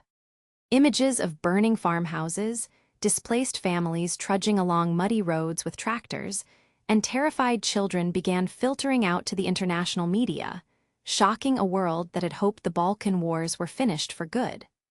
Western governments, led by the United States and major European powers, watched the unfolding catastrophe in Kosovo with mounting alarm. Diplomats feared that a new full-scale ethnic war in the Balkans would destabilize neighboring countries such as North Macedonia and Albania, triggering a wider regional conflagration. International envoys made repeated diplomatic missions to Belgrade, attempting to persuade Slobodan Milošević to halt the military offensive, withdraw security forces, and enter into serious negotiations with Kosovo Albanian representatives to find a political solution. Western leaders made it abundantly clear that the status quo of oppression and violence was completely unacceptable, and that the international community would not stand idly by while a humanitarian disaster unfolded. Yet, Slobodan Milošević remained defiant, calculating, and fundamentally unyielding. Throughout his long political career, he had mastered the art of tactical brinkmanship, operating under the persistent belief that Western threats were mostly rhetorical, and that foreign powers lacked the unity or the stomach to launch a military intervention against a sovereign state. He viewed the crisis in Kosovo as an internal security matter, fiercely asserting that Serbia had every right to defend its territorial integrity against armed separatists and terrorists. When foreign diplomats presented him with various peace proposals, autonomy plans, or ultimatums, Milošević routinely stalled, offered minor concessions, or introduced impossible counterconditions designed to drag out the talks while his security forces continued their military campaign on the ground. As the diplomatic deadlock dragged on through the autumn and winter of 1998, the violence on the ground intensified rather than abated. Reports of summary executions, mass graves, and widespread human rights abuses committed by Serbian forces in villages like Ratchak horrified international observers and removed any remaining diplomatic patience in Western capitals. The international community realized that gentle persuasion and diplomatic warnings were utterly useless against a leader who interpreted compromise as weakness. The United States and its NATO allies issued a final, unyielding ultimatum. Milošević must immediately stop the offensive in Kosovo, withdraw his security forces, allow international monitors to enter the province, and sign an interim peace agreement that would grant substantial autonomy to Kosovo's Albanian majority. The final diplomatic showdown took place in the ornate rooms of the Rambouillet Castle near Paris in early 1999. Delegations representing the Serbian government, the Yugoslav state, and the Kosovo Albanian leadership were brought together under intense international pressure to hammer out a political settlement. The resulting Rambouillet agreement was heavily skewed in favor of international oversight, proposing a 3-year interim period of substantial autonomy for Kosovo governed by democratic principles, monitored by thousands of international peacekeepers, and crucially including an appendix that granted NATO unhindered military access across the entirety of Yugoslavia. For the Kosovo Albanian delegation, signing the accord meant a vital step toward freedom, even though it fell short of immediate formal independence. But for Slobodan Milošević and his inner circle, the Rambouillet terms represented an intolerable affront to national sovereignty. To accept NATO troops occupying Serbian territory and policing Kosovo was politically unthinkable. Behind closed doors in Belgrade, Milošević made a fateful and tragic miscalculation. He convinced himself that NATO threats of airstrikes were an empty bluff, a political posture designed to force his capitulation without actual military engagement. He believed that the Western alliance lacked internal consensus and would never dare to launch a sustained bombing campaign against a European nation without explicit United Nations authorization, which Russia would surely veto. Confident in his defiance and blind to the profound resolve of the Western Alliance, Milošević instructed his delegation to reject the Rambouillet Agreement outright. He chose the path of confrontation, preferring to risk war rather than surrender his control over Kosovo. As the Serbian delegation walked away from the negotiating table in March 1999, the last diplomatic safety net dissolved completely. International monitors and diplomats packed their bags and evacuated Belgrade as the deadline expired. In the crisp, cold days of late March, military commanders at NATO headquarters received their final orders. The alliance prepared to launch Operation Allied Force, an unprecedented air campaign against sovereign targets in Serbia and Kosovo. Slobodan Milošević stood at the very precipice of disaster, having maneuvered his country into a direct and unequal military confrontation with the most powerful alliance on earth. The fateful decision to reject peace over Kosovo would unleash a storm of destruction upon his country, severely fracture his regime, and set in motion the final, irreversible collapse of his long and destructive rule. The spring of 1999 marked a dark and unprecedented turning point for the Federal Republic of Yugoslavia as the tense diplomatic standoff finally dissolved into active military conflict. On the evening of March 24, 1999, the skies over Belgrade and other major Serbian cities lit up with the flashes of anti-aircraft fire and explosions as NATO launched Operation Allied Force. This massive air campaign was the first time the North Atlantic Treaty Organization had attacked a sovereign European nation without the explicit authorization of the United Nations Security Council. For Slobodan Milošević and his regime, the commencement of the airstrikes shattered the core assumption that had guided their stubborn defiance throughout the Rambouillet negotiations. They had gambled that Western nations lacked the political unity and the stomach to execute a sustained bombing campaign, but that gamble had proven disastrously wrong. The powerful alliance had chosen force, placing the entire apparatus of the Yugoslav state in direct confrontation with the most technologically advanced military coalition in the world. The initial wave of airstrikes targeted military infrastructure, air defense installations, radar sites, communications networks, and strategic command centers across Serbia, Montenegro, and Kosovo. Air raid sirens became a daily and nightly soundtrack for millions of civilians living in urban centers like Belgrade, Novi Sad, and Niš. People adjusted to a surreal rhythm of life governed by blackouts, air raid warnings, and the constant hum of fighter jets patrolling the upper atmosphere. Bridges spanning the Danube River, government ministries, broadcasting stations, and military barracks soon became smoking ruins. Despite the overwhelming superiority of NATO air power, Milošević and his military commanders attempted to weather the storm by dispersing forces, utilizing deep underground bunkers, and deploying elaborate decoys to confuse targeting systems.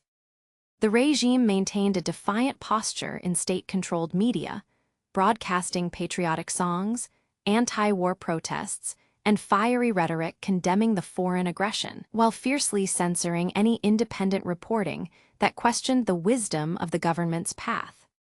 Yet the true human and humanitarian catastrophe of the conflict unfolded inside the province of Kosovo, where the withdrawal of international monitors removed the last restraints on the ground. Under the cover of the NATO air campaign, Serbian security forces, special police units, and paramilitary groups intensified their operations against the ethnic Albanian population. What followed was a rapid and sweeping campaign of mass displacement, forced expulsions, and systematic destruction of villages. Hundreds of thousands of ethnic Albanians were forced from their homes at gunpoint, packed onto trains, loaded onto trucks, or forced to march on foot toward the borders of neighboring countries such as Albania, North Macedonia, and Montenegro. Refugee camps quickly swelled to capacity along the borders, presenting the world with haunting images of human suffering, family separation, and utter devastation. The stated Western justification for the bombing campaign, to prevent a humanitarian disaster and halt ethnic cleansing, was thus ironically accompanied by an immediate acceleration of that very crisis on the ground, as the regime sought to alter the demographic and military reality in Kosovo before any potential cessation of hostilities. As the weeks of bombing stretched into months, the pressure on Slobodan Milošević mounted from multiple directions. Economically, the country was being choked to a standstill. Vital infrastructure, including electrical power plants, water supply systems, oil refineries, and industrial factories, suffered catastrophic damage. The destruction of bridges disrupted national and international trade, cutting off major transport corridors and plunging the civilian population into severe hardship. Power outages and fuel shortages paralyzed daily life, while hospitals struggled to function under critical conditions. Inflation soared, and ordinary citizens bore the brunt of the economic collapse, wondering how long the country could endure such punishment. At the same time, diplomatic pressure from international intermediaries remained relentless.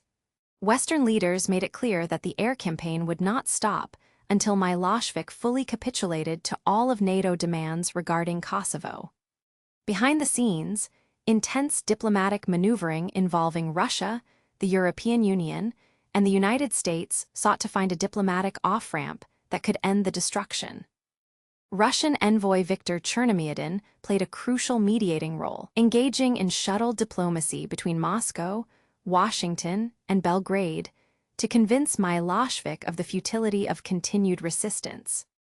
The Russian leadership, traditionally a staunch ally of Serbia, recognized that the Yugoslav military position was untenable and that continued defiance would only result in total national ruin without changing the final outcome. Reluctantly, pressure from Moscow aligned with the harsh reality on the ground, forcing Milošević to realize that even his traditional international partners would not intervene militarily to save his regime from defeat. By early June 1999, the military and political reality finally penetrated the walls of the Serbian leadership. Facing the prospect of the complete destruction of the country's remaining infrastructure and recognizing that the military campaign could no longer be sustained, Milošević and the Yugoslav parliament accepted a peace plan brokered by the European Union and Russia. The accepted framework required the immediate cessation of NATO military operations, the complete withdrawal of all Yugoslav military, police, and paramilitary forces from Kosovo, and the establishment of an international civil and security presence under United Nations auspices, featuring NATO-led peacekeepers known as KFOR. The agreement also reaffirmed the nominal territorial integrity of Yugoslavia, while stripping Belgrade of any effective administrative control over the province. On June 9, 1999, military representatives of the Yugoslav Armed Forces and NATO signed the military technical agreement at a joint command tent in Kumanovo, near the border with North Macedonia. The agreement laid out the precise schedules for the phased withdrawal of Serbian security forces from Kosovo. Within days, long columns of military trucks, armored vehicles, and disheartened soldiers began pulling out of the province, heading north toward Serbia proper. Concurrently, hundreds of thousands of displaced ethnic Albanian refugees began streaming back across the borders into Kosovo, returning to find their homes burned, their communities shattered, but their homeland liberated from Serbian rule.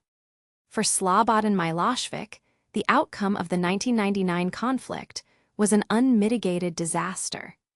He had promised the Serbian public that he would defend every inch of Kosovo and stand victorious against foreign aggression, but he had instead presided over a humiliating military defeat. The loss of effective control over a territory he claimed was the sacred heart of the nation, and the absolute devastation of his country's economy and infrastructure. The humiliating conclusion of the 1999 conflict over Kosovo left Slobodan Milošević's regime bruised, isolated, and fundamentally vulnerable. For more than a decade, the Strongman had managed to weather crises, political shifts, and international condemnation by wrapping himself in the flag of defiant nationalism, deflecting blame onto external enemies, and maintaining an iron grip on the state's media apparatus and security organs. Yet, the devastation wrought by the NATO bombing campaign proved to be a watershed moment that even the most aggressive state propaganda could not entirely mask from the public. Across Serbia, the physical scars of the war were everywhere.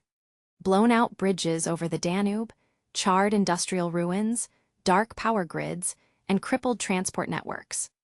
Ordinary citizens who had endured years of international economic sanctions now faced an even deeper economic abyss, with soaring inflation, widespread unemployment, and a severe shortage of basic goods, fuel, and medical supplies.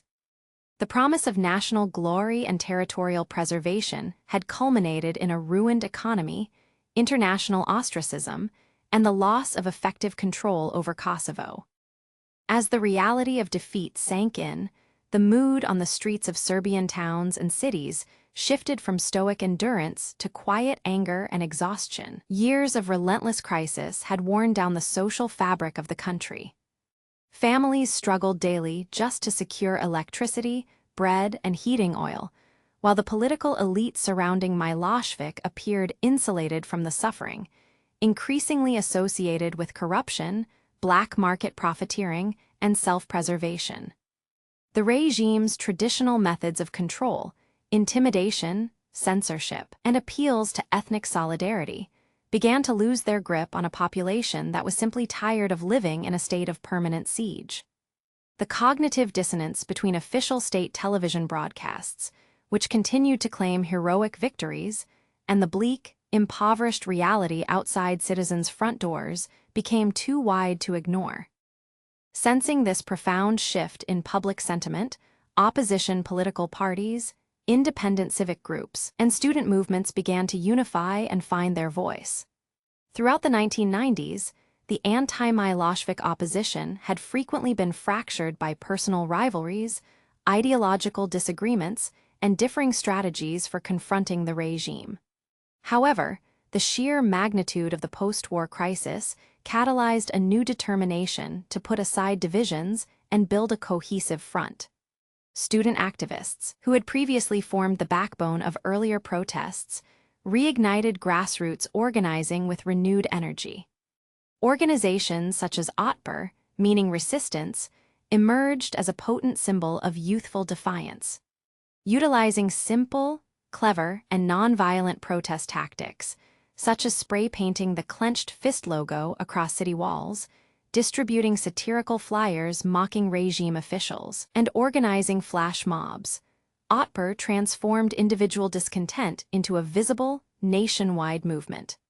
The government's heavy-handed attempts to crack down on these student activists, arresting hundreds and shutting down independent student radio stations, only served to backfire, galvanizing public sympathy and drawing wider layers of society into the protest movement. Concurrently, municipal leaders and democratic opposition politicians began coordinating their efforts to challenge the regime from within the political system. Figures representing a broad spectrum of democratic thought realized that defeating Milošević required a unified strategy centered on the ballot box. They understood that the regime would attempt to manipulate elections or suppress opposition voices, but they also recognized that a massive, coordinated voter turnout could overwhelm the state's capacity for electoral fraud. Throughout late 1999 and the first half of 2000, opposition leaders toured towns and villages across Serbia, holding rallies, meeting with disgruntled workers, and listening to the grievances of farmers, teachers, and pensioners. They offered a compelling alternative centered on democratic renewal, economic reconstruction, the lifting of international sanctions, and the integration of Serbia into the wider European community. Behind closed doors, the Milošević regime recognized the growing threat but remained deeply divided on how to respond. Hardliners within the ruling Socialist Party of Serbia and its coalition partners advocated for harsher crackdowns, tighter media censorship, and the complete suppression of opposition figures. Meanwhile, economic elites and pragmatists within the regime worried about the total collapse of commercial ties with Europe and the West. Despite these internal tensions, Milošević continued to rely on his tried-and-true playbook, shifting institutional leadership, utilizing loyalists in the judiciary and police, and preparing constitutional amendments designed to extend his political longevity.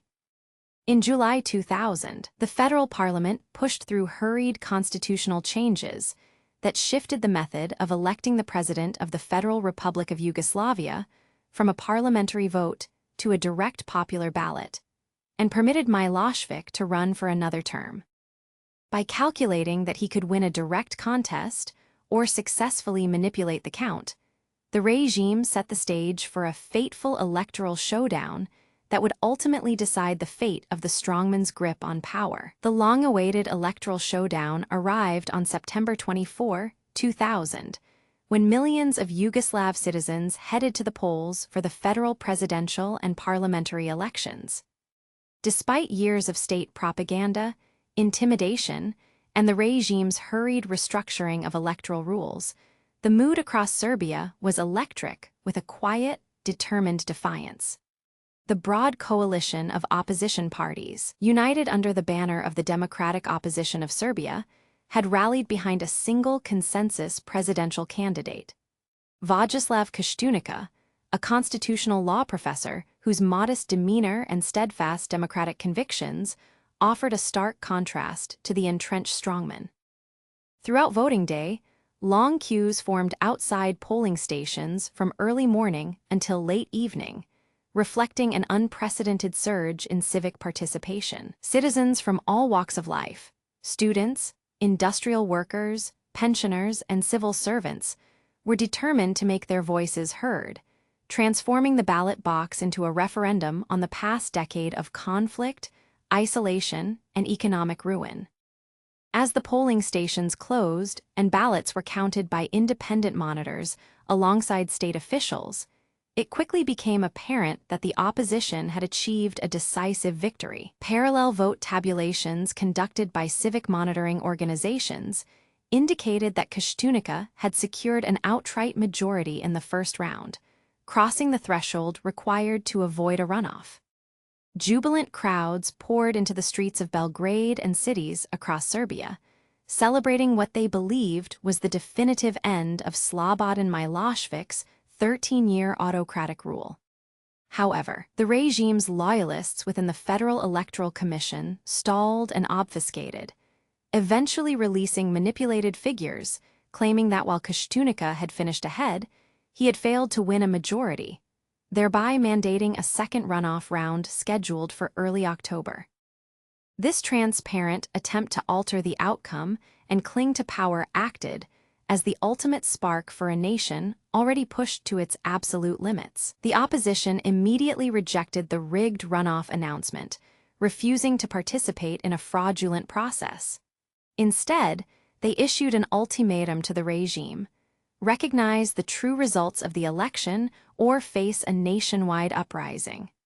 The response from the public was swift and overwhelming.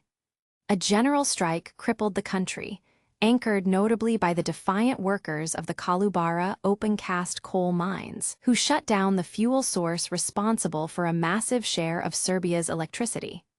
Factories ground to a halt, transport networks stalled, and waves of protesters began marching toward the capital.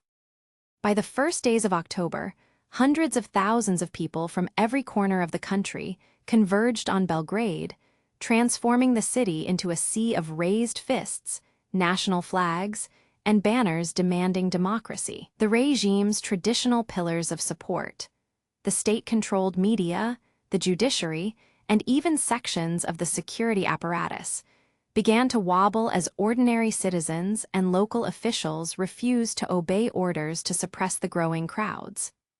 The climax arrived on Thursday, October 5, 2000, in what would go down in history as the bulldozer revolution. Huge columns of protesters breached police cordons and descended upon the federal parliament building in central Belgrade, while others moved to seize control of the state television headquarters, long reviled by the public as the chief instrument of regime propaganda. When police units attempted to block the surging throngs with armored vehicles and tear gas, a heavy industrial bulldozer, driven by opposition supporters from central Serbia, dramatically smashed through the security barricades, opening the path to the legislature.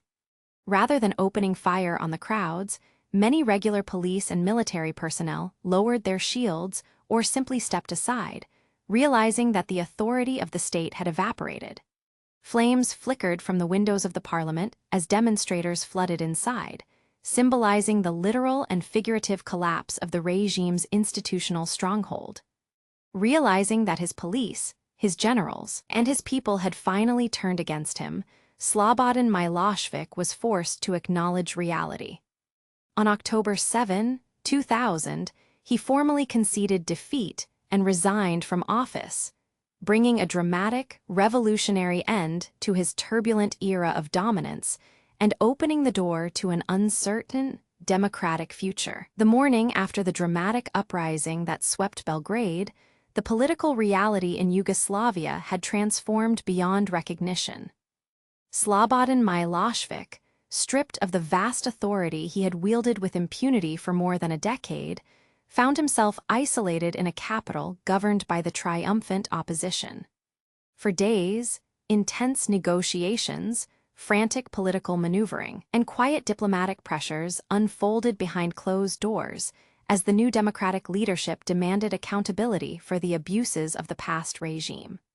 Although Milošević initially remained in Belgrade, attempting to retain some residual influence through his remaining loyalists in the party apparatus and state institutions, his domestic power was entirely gone.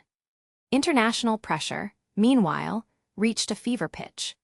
Western governments, human rights organizations, and international tribunals made it unequivocally clear that financial assistance and reintegration into the global community were strictly contingent upon cooperation with international justice. The newly formed federal government under President Vojislav Koštunica faced an immense dilemma: how to stabilize a fractured country while dealing with the deposed strongman whose name had become globally synonymous with the devastating Balkan conflicts of the 1990s. The pivotal turning point came in the spring of 2001. Under mounting domestic and international pressure, the Serbian government, led by Prime Minister Zoran Đinđić, issued a decree authorizing cooperation with the International Criminal Tribunal for the former Yugoslavia, commonly known as the ICTY, based in the Netherlands.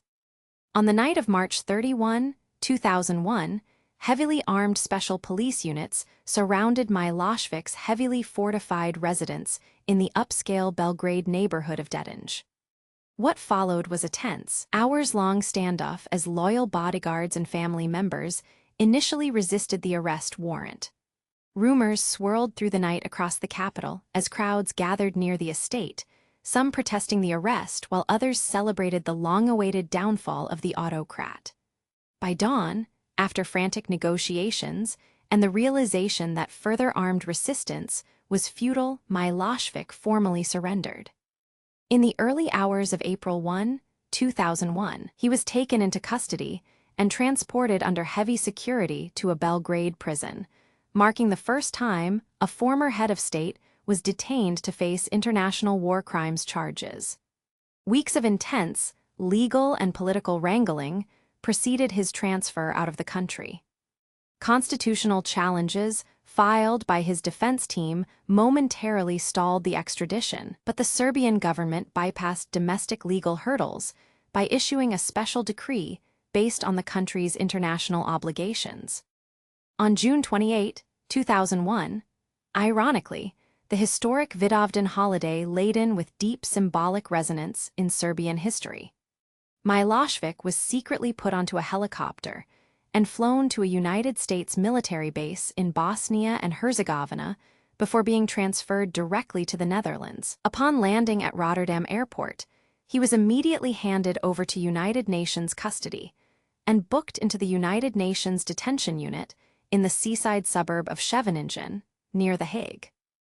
The man who had once dictated the political fate of millions across the former Yugoslavia now found himself confined to an austere jail cell, facing a sprawling, multi-count indictment issued by the UN tribunal encompassing war crimes against humanity, and genocide committed during the wars in Croatia, Bosnia, and Kosovo. The trial at The Hague, which formally commenced in the spring of 2002, developed into one of the most complex, politically charged, and longest-running judicial proceedings in modern international legal history. The prosecution faced the monumental task of establishing a joint criminal enterprise linking the highest levels of the Belgrade government directly to the atrocities, ethnic cleansing, and systematic violence that had torn Bosnia, Croatia, and Kosovo apart.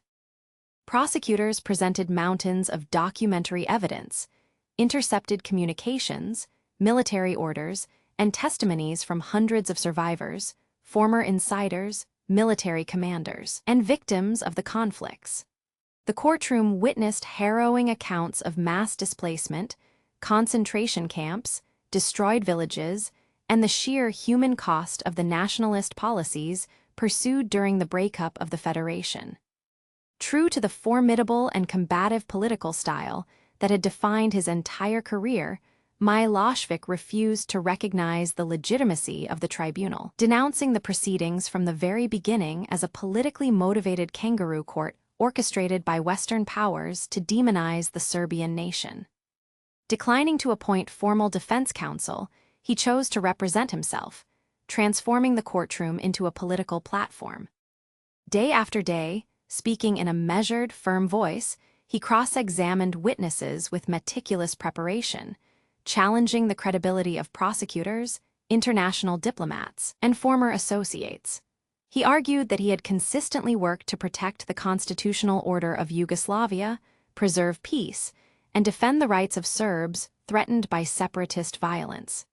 His spirited defense enthralled his remaining loyalists back home in Serbia, who followed the televised proceedings with intense fervor, viewing him as a defiant patriot unjustly persecuted by foreign powers.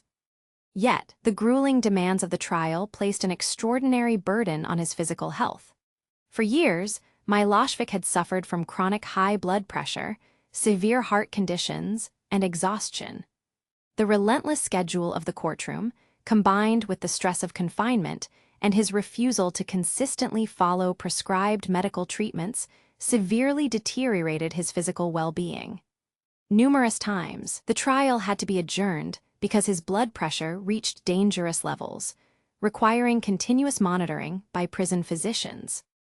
Despite his declining health and formal requests for specialized medical treatment abroad in Russia, requests that were repeatedly denied by the tribunal judges out of concern that he would not return, he pressed forward with his defense, determined to have the final word in a historical record that he sought to rewrite on his own terms. The long, exhausting legal battle that had consumed the International Criminal Tribunal for the former Yugoslavia for nearly 5 years never reached a formal judicial verdict. On the morning of March 11, 2006, prison guards found Slobodan Milošević dead in his bed inside the United Nations detention unit in Scheveningen. He was 64 years old. An autopsy conducted by Dutch forensic pathologists determined that the cause of death was a myocardial infarction, or heart attack, brought on by his long-standing, unmanaged cardiovascular illness and chronic high blood pressure. For months, his health had been visibly deteriorating, and just days before his death, he had submitted a letter expressing deep distrust of the medical staff and claiming that his condition was worsening due to improper treatment, a claim that independent medical reviews subsequently dismissed, concluding that he had suffered from progressive heart disease. News of his sudden death reverberated across the globe, instantly sparking intense reactions, sharp political divisions, and profound reflections throughout the Western world and the countries of the former Yugoslavia. In Serbia, public sentiment fractured along familiar, bitter lines. Hardline nationalists and unrepentant loyalists mourned him as a fallen national martyr who had died fighting against what they perceived as a biased, victor's justice orchestrated by Western powers. Conversely, democratic reformers, human rights advocates, and the countless survivors of the Balkan Wars viewed his death with a profound sense of frustration and unresolved grief. They lamented that the sudden termination of the trial meant an official, legally binding judicial ruling on the gravest charges of genocide and crimes against humanity would never be delivered, leaving a massive void in the historical and judicial accounting of the 1990s conflicts. The logistical handling of his funeral further underscored the deep political fissures remaining within Serbian society. A fierce debate erupted over whether the former head of state should receive a formal state funeral with full military honors in Belgrade, while his family, currently exiled or residing abroad under legal scrutiny, demanded a grand public ceremony in the Serbian capital. The fragile democratic government in Belgrade walked a delicate tightrope, fearing that a massive state funeral would ignite nationalist rallies and destabilize the country's fragile democratic institutions. Authorities resisted official state honors. In the end, a compromise was struck. A private, family-led memorial service was permitted in his hometown of Požarevac, situated roughly 80 kilometers southeast of Belgrade. On a chilly March day, thousands of mourners, many carrying portraits of the former leader, Serbian flags, and communist-era insignia, converged on the lawn of his family home in Požarevac to pay their final respects. Amidst fiery eulogies delivered by prominent political allies who praised his lifelong defense of the Serbian nation, his body was buried beneath a simple linden tree in the courtyard of the estate, as his wife and children chose not to attend the ceremony due to outstanding legal warrants and security concerns in Serbia. The modest burial site instantly became a place of pilgrimage for his dedicated supporters, even as the rest of the country quietly tried to turn the page on a turbulent decade of conflict and isolation. In the years following his death, historians, political scientists, and international jurists began the immense task of evaluating his complex and devastating historical legacy. Milošević had risen through the ranks of the Communist Party as an ambitious technocrat, yet he fundamentally reshaped the political landscape of southeastern Europe by exploiting long-standing ethnic grievances, fueling intense nationalism, and positioning himself as the indispensable protector of Serbs across the Federation.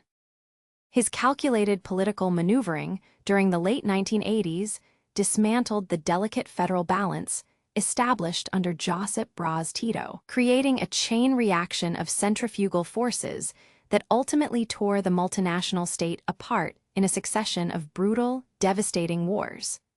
The human cost of the era over which he presided remains staggering.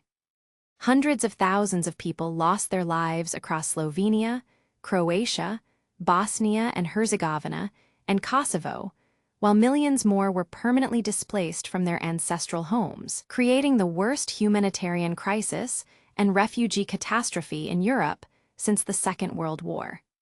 Cities were reduced to rubble, cultural heritage was systematically erased, and generations of families were torn apart by ethnic hatreds that had been deliberately stoked and weaponized for political survival.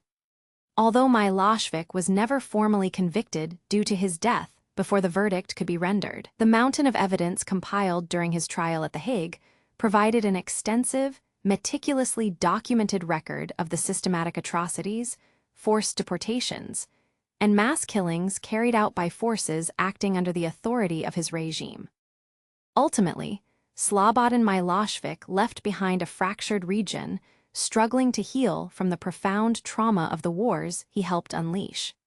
Serbia spent the ensuing decades attempting to rebuild its shattered economy, reform its democratic institutions, and reconcile with its neighbors, all while grappling with the heavy burden of its recent past.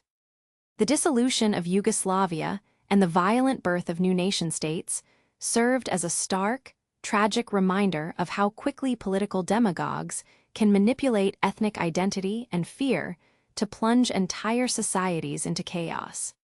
As memorials stand across the Balkans to honor the victims of the conflicts, the legacy of the Strongman of Serbia endures as a cautionary tale of unchecked ambition, the destructive